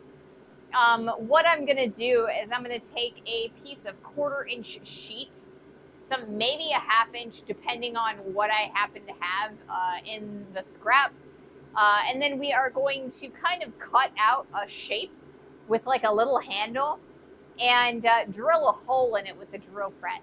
So what it's gonna have is that it's just gonna sit on top of the Pritchell hole. We're going to cut off the nail with the hot cut, stick it in the nail header, set it down on the Pritchell, and then put the head on the nail. So if we don't do a full stream of nails on Monday, we will do a full stream of nails on Wednesday. I really want to see how many nails I can make in a stream. So that's going to be a really busy stream, and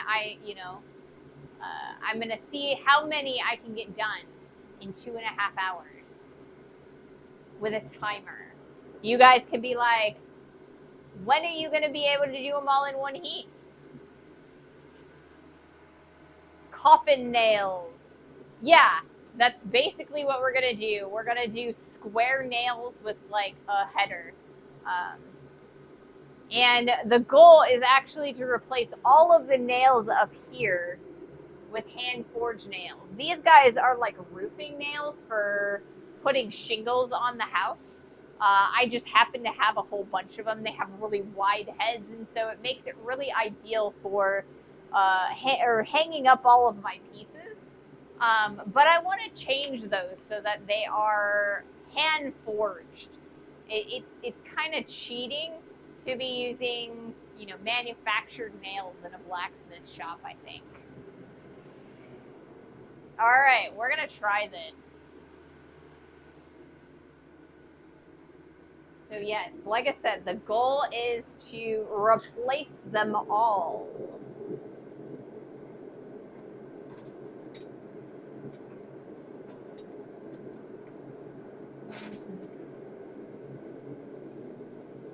Let's see if I can pick up this piece of steel, or maybe not. I might not be able to pick up this piece of steel very efficiently. Okay, there we go.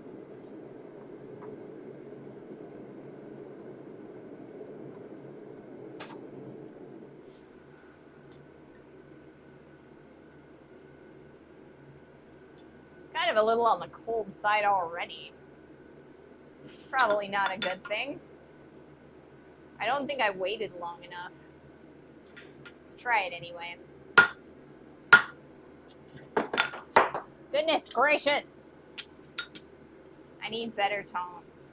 Again.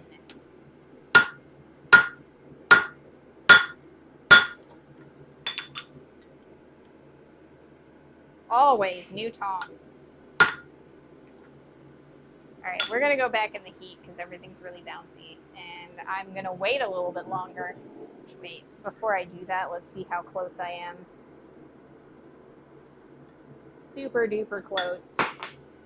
And then I can drop my piece of steel.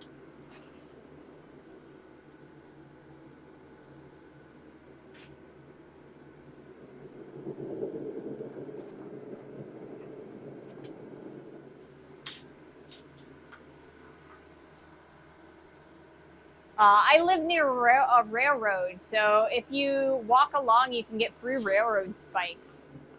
See, the problem is, here in the United States, I don't know if you're from Europe or anything, but here in the United States, any piece of railroad equipment that is not expressly given to you or sold to you by the railroad is still property of the railroad, and you can get prosecuted for taking it.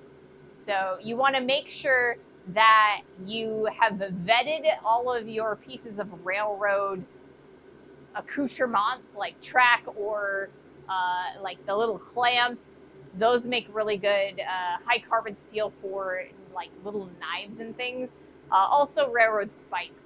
So make sure you kind of vet where they come from if you are in the United States, because you don't want to get in trouble for that. All of my stuff actually came from a friend of mine who works as a repair person for the railroad. He repairs train cars and he welds them back together after they crash or derail and things like that.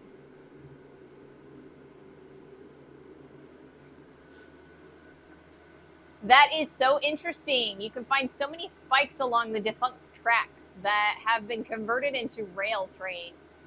I wonder if that, or if at that point it's no longer rail property. See, I don't know. I would still be relatively careful. You might look it up. Your like local ordinances and things like that.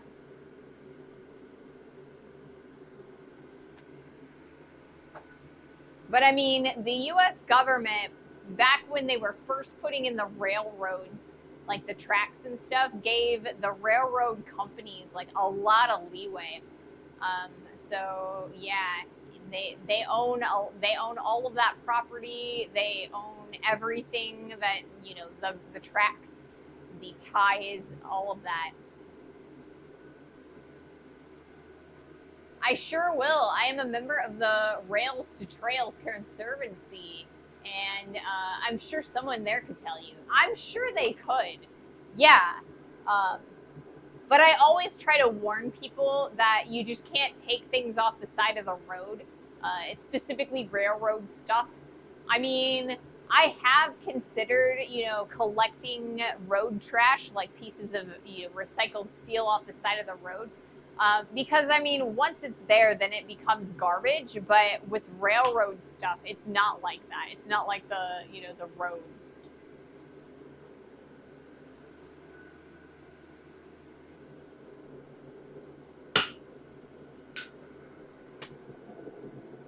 I am gonna wait a little bit longer on that, just to make sure that it's hot enough and it's not gonna bounce all over the place. And I'm gonna change the angle of the camera one more time. I didn't change it too much, but enough that it's going to be actually somewhat different.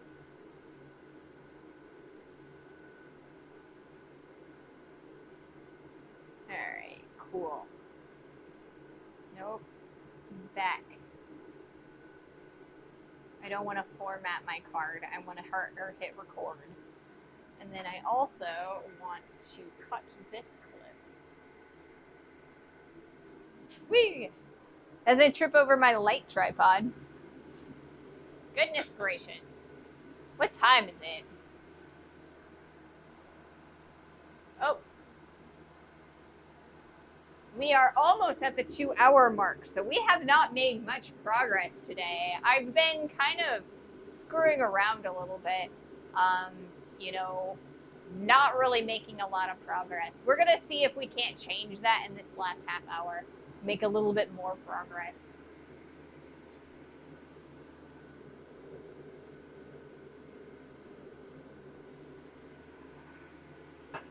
My goal is by the end of the stream to be able to, from the beginning of stream on Friday, start making that wedge shape for our hot cut. And if I can't get it forged out, I might actually grind it down because I am impatient. Patience is a virtue that I do not have much of.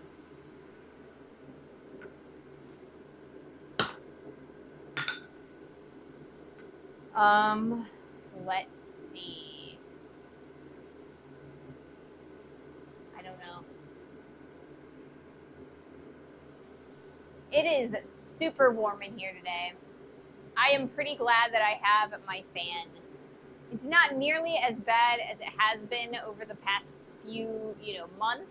In July, we had all of those days that were heat advisories, so we're not into those temperatures, but we are getting into the upper 90s here in the shop with the forge going, and that's Fahrenheit.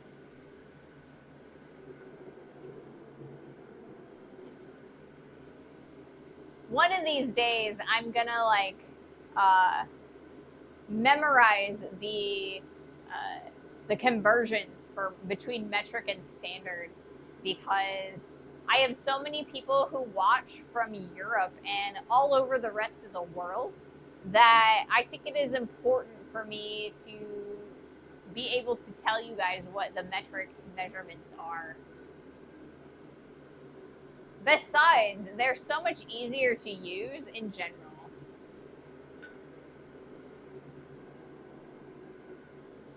I'm going to push this backwards a little bit. So maybe we can get a little bit more heat back there, because it's taking a while to heat up. And it might also be because I might actually need to either turn this up or change it. So let's turn it up and see if that helps. And if it doesn't help, which it did, we'll change it.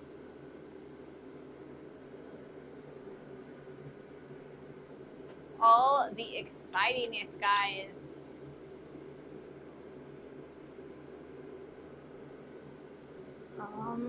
Let's see, what else can we talk about? I went over a lot of stuff already. So for those of you who were not here in the beginning of the stream, I have posted the YouTube video for this week. I usually post a project overview or an edited version of different projects on Wednesdays at 11 a.m. Eastern Standard US time. So this week's video is an overview of all of the Smithy letters. This is the part 2. I posted 2 weeks ago the raise sign and how I made that. So the combined 2 are about 2 videos long. The raise sign was a little bit short, and the Smithy part was a little bit long. So I found that kind of amusing. I should have just put them together, but I didn't. So it's kind of like a montage overview of making all of the different letters. I think it turned out all right. We did a lot of pan and scan and punch in for some of these. So there's a little bit of movement in those shots, movement that doesn't really happen a lot in the stream itself. So you guys can check that out. I would be grateful. It helps me. Whoops. So next week's video is going to be the tongs. These tongs. They aren't working great. They're a little bit better than the previous set of pickup tongs we made, but these are the next set are blah. The next video is going to be that set of pickup tongs. So you can look for that on Wednesday at 11 a.m. Eastern time. In the meantime, I do put up shorts 5 days a week. And then I also put up my VODs on the day after, or like not the day after because on Friday. Friday's VOD gets put up on Monday. So, yeah. Hey, Christy. Welcome to the stream. All right, we're getting some heat. Let's see if we can't get some movement.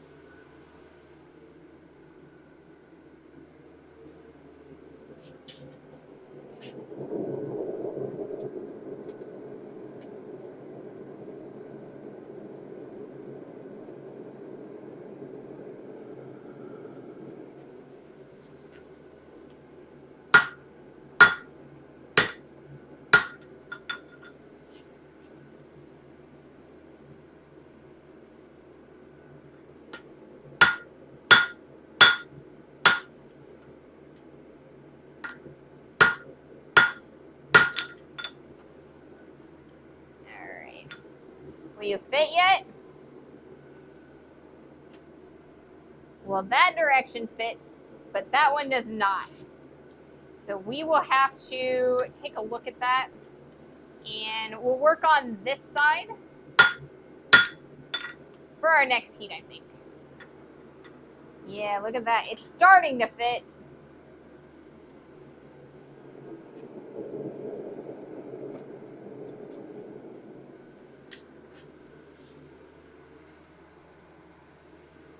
And then once it does fit, we will start hammering it straight into that hardy hole to shove the rest of that shaft down into the hardy. I think that we're going to use a 3-pounder. I don't think we're going to use a sledge. I have a sledge, but I think that's going to wear me out way too much, way too quickly. So I think we're just going to use a 3-pound hammer to just like hammer it really heavy in there. We'll probably use this guy. Maybe we'll use this guy. I haven't decided.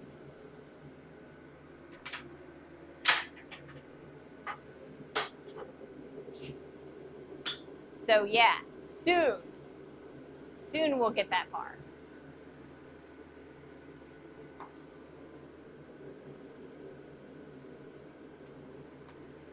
I feel like every time I say soon, it's like one of those, like when you're when you have an MMO and they're like, this is a preview of the next patch and it's coming out soon.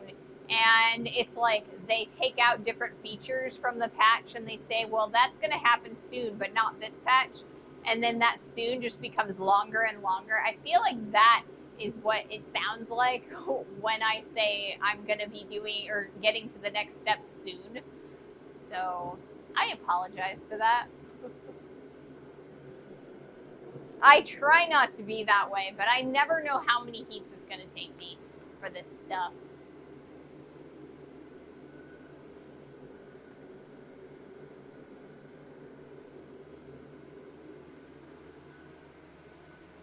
We can call that Vapo Ray then. Yes. Soon TM, the trademark. Except I think that's a Blizzard trademark, you know? Blizzard, the game company. I think Blizzard Activision is actually owned by Microsoft now, which is kind of weird because they also own Bethesda. And so that means that they own both World of Warcraft and Elder Scrolls Online, which are two of the relatively large MMOs that are currently out. And I think that's kind of odd, to be quite honest.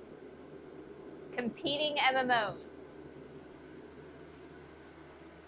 I'm bad at guessing how long my projects will take too. Yeah, like when I originally envisioned this project, it was going to take from Monday to Friday, right? And then I added 2 extra days because I'm so bad at estimating that I just thought that it would take 2 extra days, because every time I estimate something, stuff happens. And so, yeah, then, then I was like, oh, this might only take 3 days. Maybe I was right. And now, I don't know. I don't know how long this is going to take at all. So you guys' guess is as good as mine.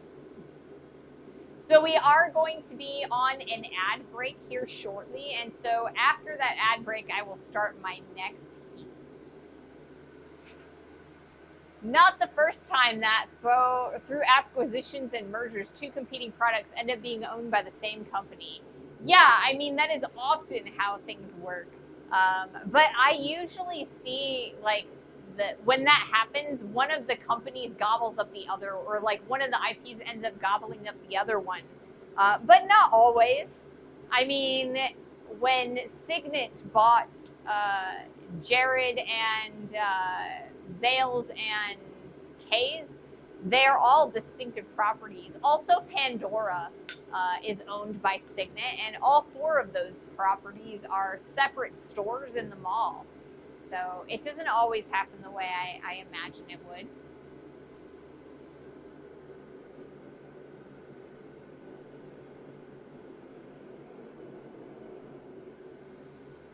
It was always weird to me that Zales, K's, and Jared would always send all of their repairs to my location. And so we'd have to do all of the warranty repairs and fixes and things like that. And it was always unusual when a Pandora would send something to us. The reason that Pandora would send pieces of jewelry to us is when they needed engraved, because we had an engraving service. And so I did a lot of engraving when I worked for Signet. My actual shop was inside of a Jared. So when you go to Jared and they have like the shop inside there, you can kind of get 1 hour ring sizings and stuff. It's really convenient.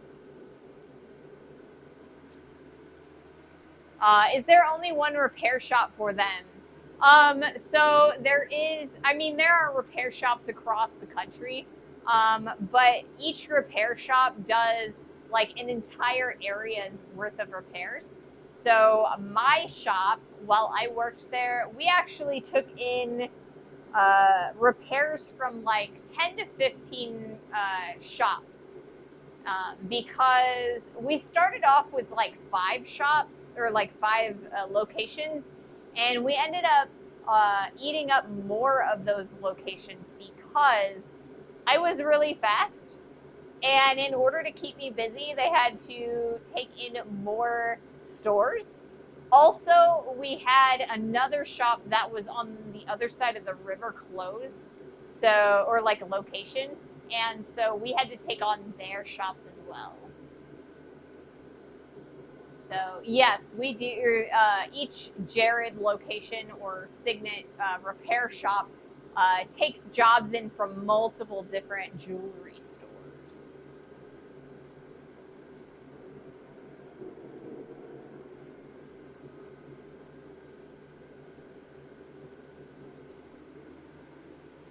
So we are in the middle of ads right now.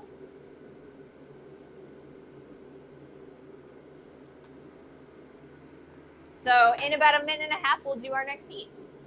Hopefully, fingers crossed, it will fit, for like the first couple millimeters will fit inside the Hardy, and then from there, we'll be able to hammer it all the way in.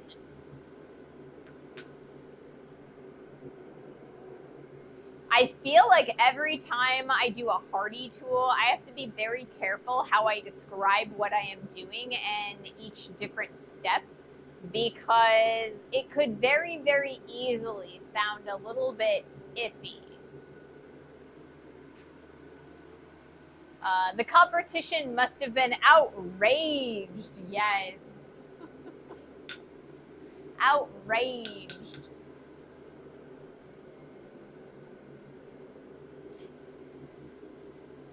So we had 5 jewelers and 2 apprentices in my shop for most of my time there. I was the newest journeyman, but I was like the speediest person there. I did the most work.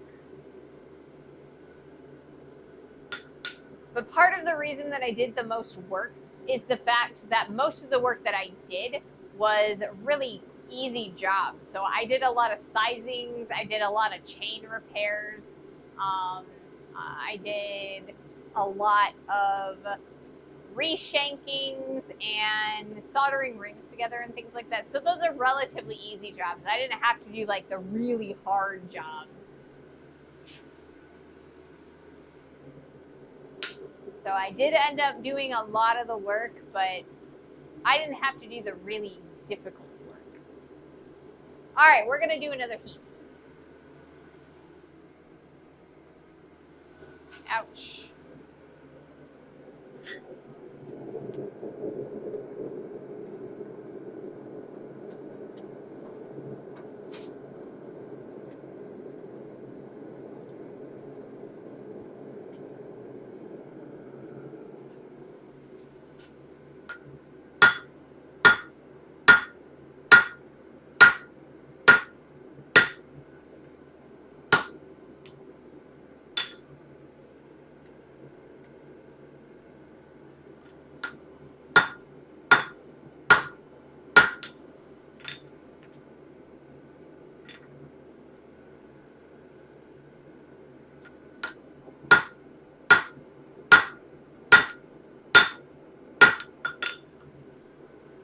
All right, how are we doing here?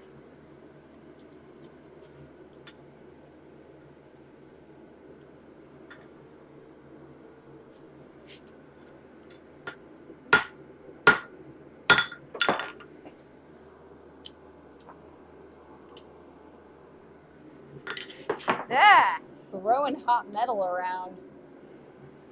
That's why I use an apron, guys. That's why I use an apron. Come on.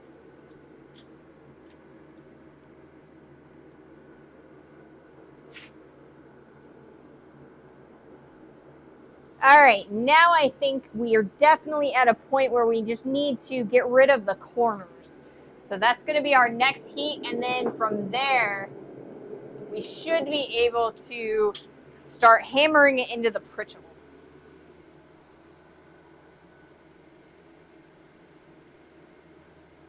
Sounds like a smooth job, but maybe not that interesting in the long run. Maybe is that why you quit?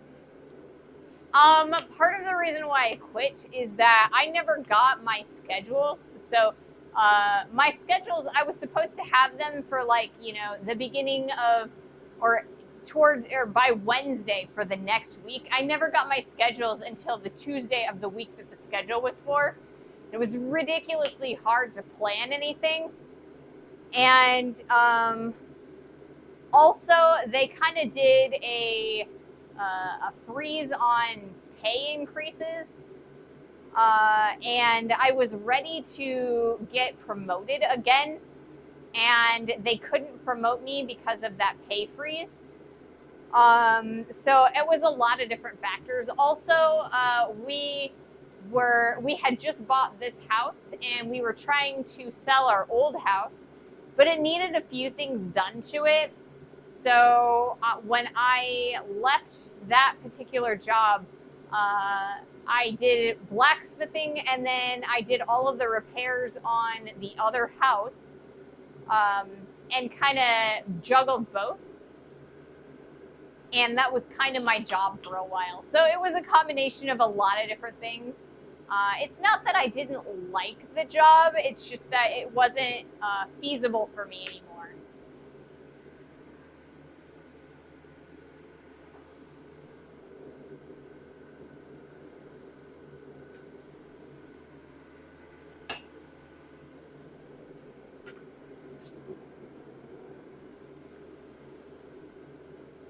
I wanted to stay. But, you know, I had my reasons. I need to actually, like, rehandle this guy. Let's see if I can't get the wedge to go in a little bit further.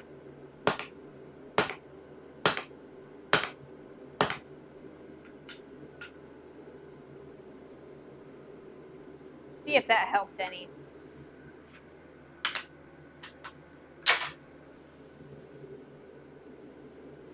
My thumb has been bothering me again a little bit. I'll need to put my brace back on it after the stream. But my brace is made out of like synthetic material, and so I was afraid that I'm afraid that by wearing it in the shop, I'll melt it, and then it'll melt to my skin, and that would not be pleasant. So we'll just put it back on after we're done streaming.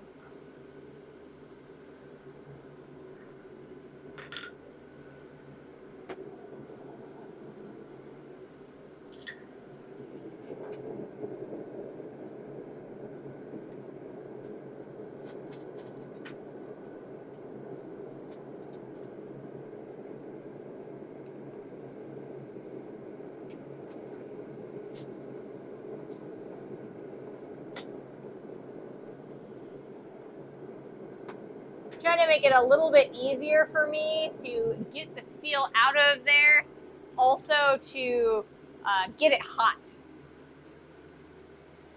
Jet Pinky, 100% chance on fire. Yes, there is a 100% chance of fire, flame vortex, here on this stream in this community, and it's right there.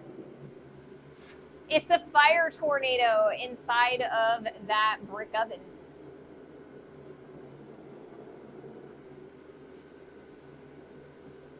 Welcome to the show. I melted a hole in my hoodie, grinding a straight cross peen hammer to shape last year. Man, if I could tell you how many clothes I have destroyed doing metalworking, we would be here all day. I've destroyed hoodies, I've destroyed pants, shirts, socks. I set a pair of shoes on fire once while I was welding. What material was the hoodie? See, mine was cotton. I did my best to buy cotton hoodies as much as possible, or like as high of cotton content as possible. Recently, it's been really hard finding like a 100% cotton clothing. I think it's because people are trying to reduce the cost to make things. And it's been really hard to get clothes that has a lower synthetic fiber ratio. Whatever Under Armour uses for hoodies. Ooh, that's a relatively high synthetic count. I actually had to resort this last year to Adidas, because they had a hoodie that was only 25% synthetic materials. I spent like a month looking in both the men's and the women's clothing section, looking for something that was 100% cotton, and the best I got was that Adidas that was 75% cotton.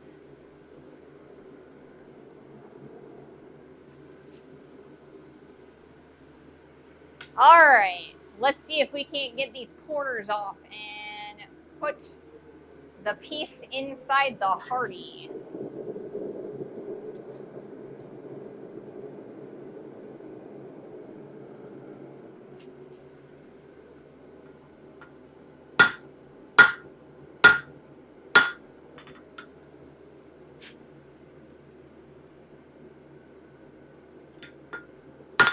Yeah. As I drop my piece on the floor again and again.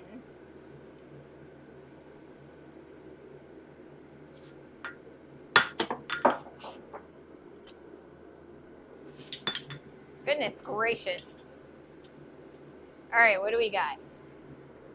Will it fit? No, it will not.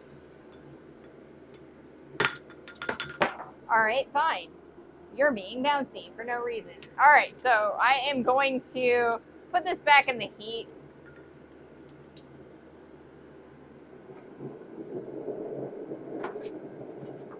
I'm going to make sure that this actually goes in that stupid hardy hole before I end the stream today.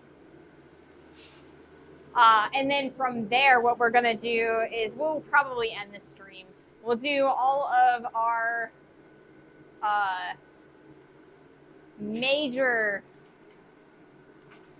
hammering in the hardy hole. We will be doing that on Friday, I think.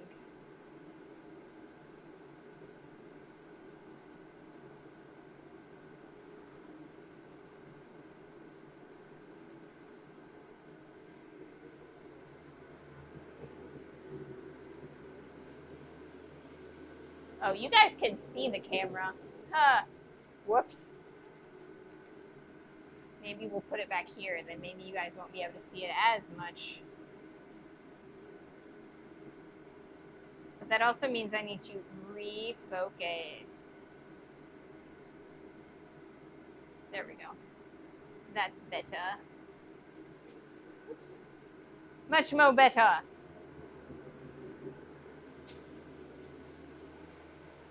That's interesting pronunciation. In the US, a German Adidas is stressed the first syllable. Adidas.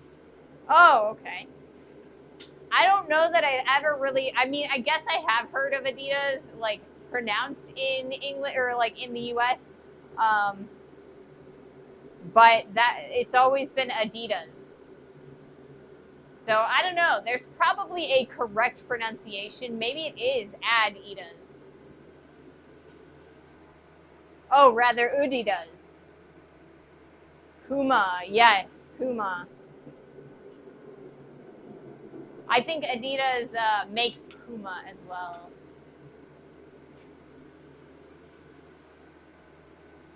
Adidas.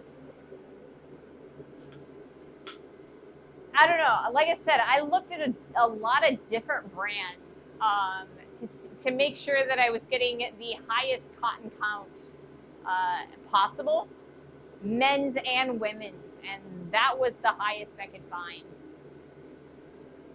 It is so easy to melt them, though. Jocko Jansen Studios, thank you so much for that follow. Welcome to the community. Welcome to the stream. I hope you're having fun. We are starting to wrap up. I am attempting to get the piece to sit inside of the hardy hole so that we can hammer it the rest of the way in on Friday. But I will be streaming until I can get it to stick in there. So we've got a little bit of time left, but we are starting to wrap up. I will be back on Friday at 2:30 p.m. Eastern U.S. time.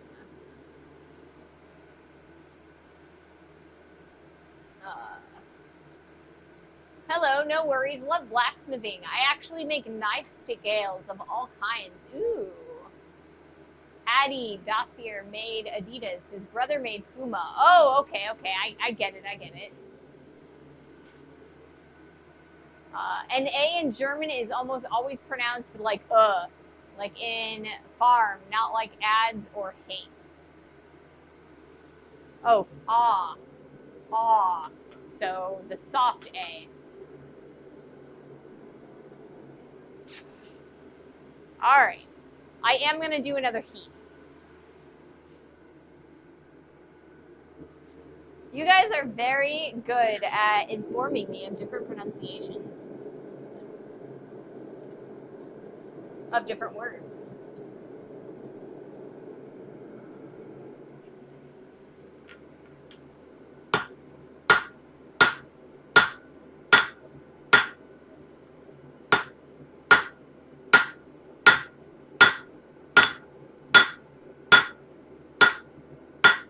All right, can you get in there? Ooh. Ooh, I am so close.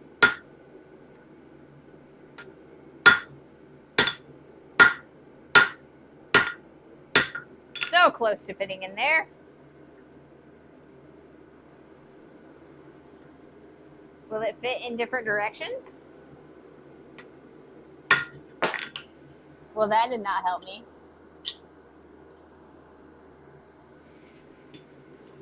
All right.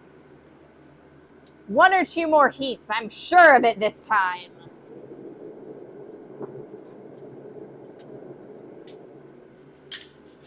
And as I say, I'm sure of it, you know, I'm not really.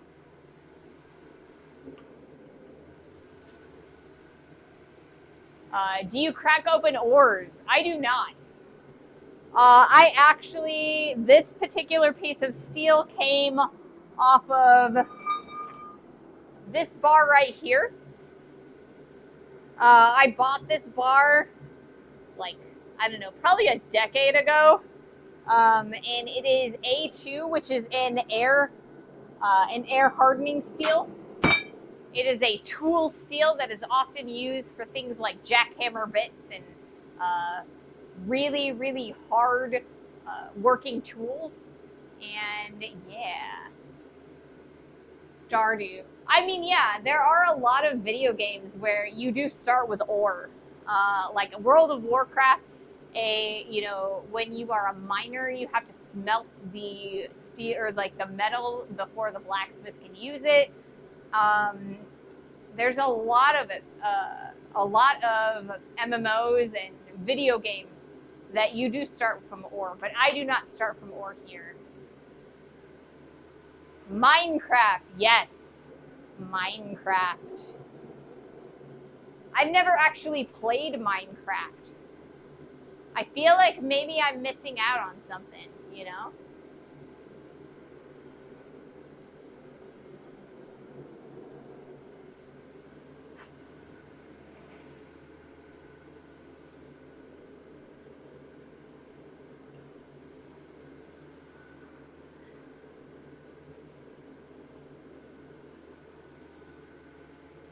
So we will be forcing this particular piece into the hardy hole on Friday. Once I get it to like sit there and kind of sit in there a little bit, we will be sledging it into the hole, and then from there we will turn it into the hot cut, which is a wedge shape that is used so that we can cut longer pieces of stock, so that we can start making some nails. So that is the next few streams, or like the plan for the next few streams. Greatest life simulator ever, is it? Like I said, I'm more of an MMO girly. I play a lot of, or I have played a lot of WoW, a lot of Elder Scrolls Online. I played Final Fantasy for a couple years. I've played a little bit of SWTOR, which is Star Wars: The Old Republic. I also actively play Guild Wars 2. So many, many MMOs. 9-inch nails. I think they're going to be a little bit smaller than 9 inches because they're supposed to go into this board to kind of replace all of the nails that are holding up these pieces on our project wall. And if I did 9-inch nails, I mean, they would be darn long. That would go all the way through the building. And this is a brick building, so I'd rather not crack my bricks. But I mean, as far as the band, I mean, 9-inch nails is awesome. Trent Reznor, great musician. Great musician.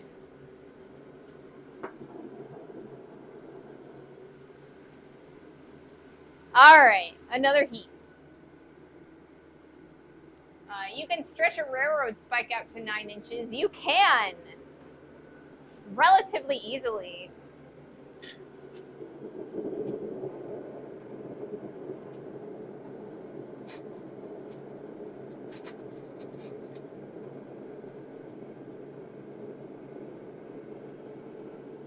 Always the problems.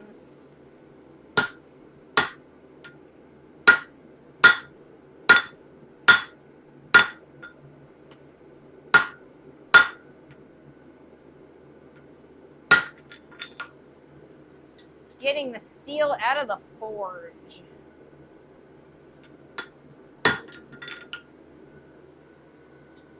And to the anvil.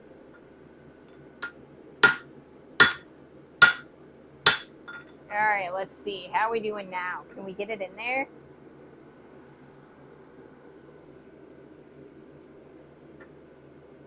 Alright. It's starting. One more heat.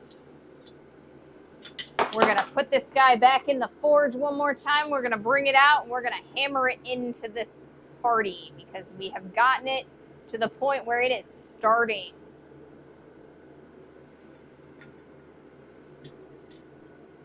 So we will be doing one more heat regardless of how far we get with this piece. So if you guys have anybody that you would like to watch raid to, please let me know. Yes, please let me know, and we'll raid there. Otherwise, I get to pick. I got a lot of friends, and we'll see if any of them are streaming. Otherwise, we'll make some new friends. We'll make some new friends.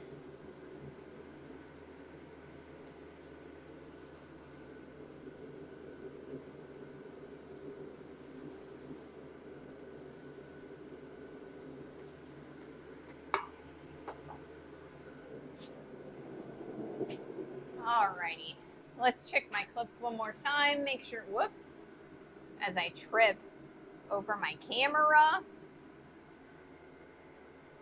Okay, we're good to go. I have enough time on my clips that I will be able to do my one more heat and then we'll be able to raid off. It looks like we have about 5 minutes before it's going to tell me that the ad time is up, so I should have plenty of time. If not, we will delay that ad so you guys do not have to watch it. Nothing is worse than having an ad or having to watch an ad before a raid off and then immediately having to watch another ad from somebody's like intro ad.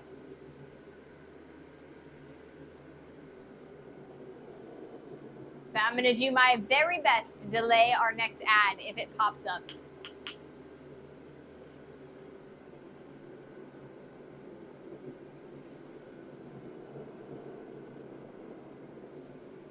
But yes. I'm going to change tongs one more time. We're going to use these guys. Because I think that we're at a point where we can start shoving it into the hardy. But yeah. I will make sure that for Friday we have a good amount that we can get inside of the hardy hole, even if I have to grind it that way.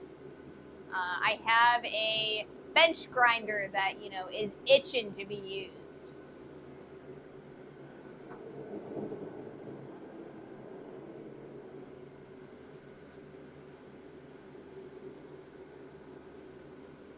Alrighty. Let's try this. So first let me change cameras so that I'm like, you know, actively, you guys can see what I'm doing and stuff.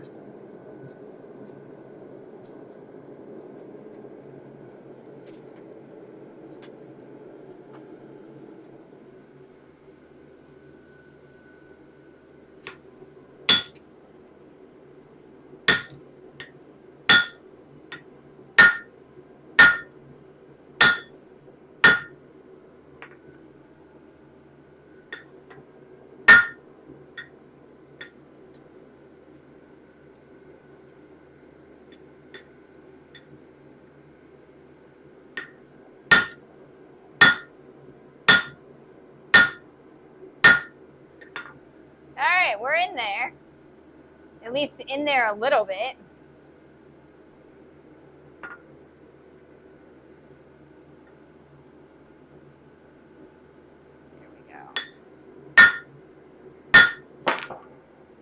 All right, I guess we're done for the night, or for the day. The night, the day, all that. Alrighty. Thank you guys so much for joining me today. So much. Snooze. You guys are amazing. Yes, thank you. I will see you guys on Friday. Have a great rest of your day. All right, let's see. Who we got?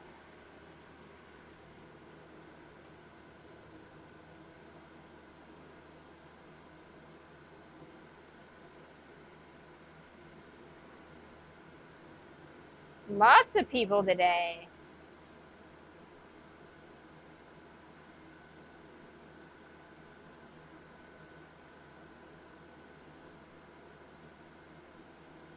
All right, let's go to J.K. Newton. He's working on a bike.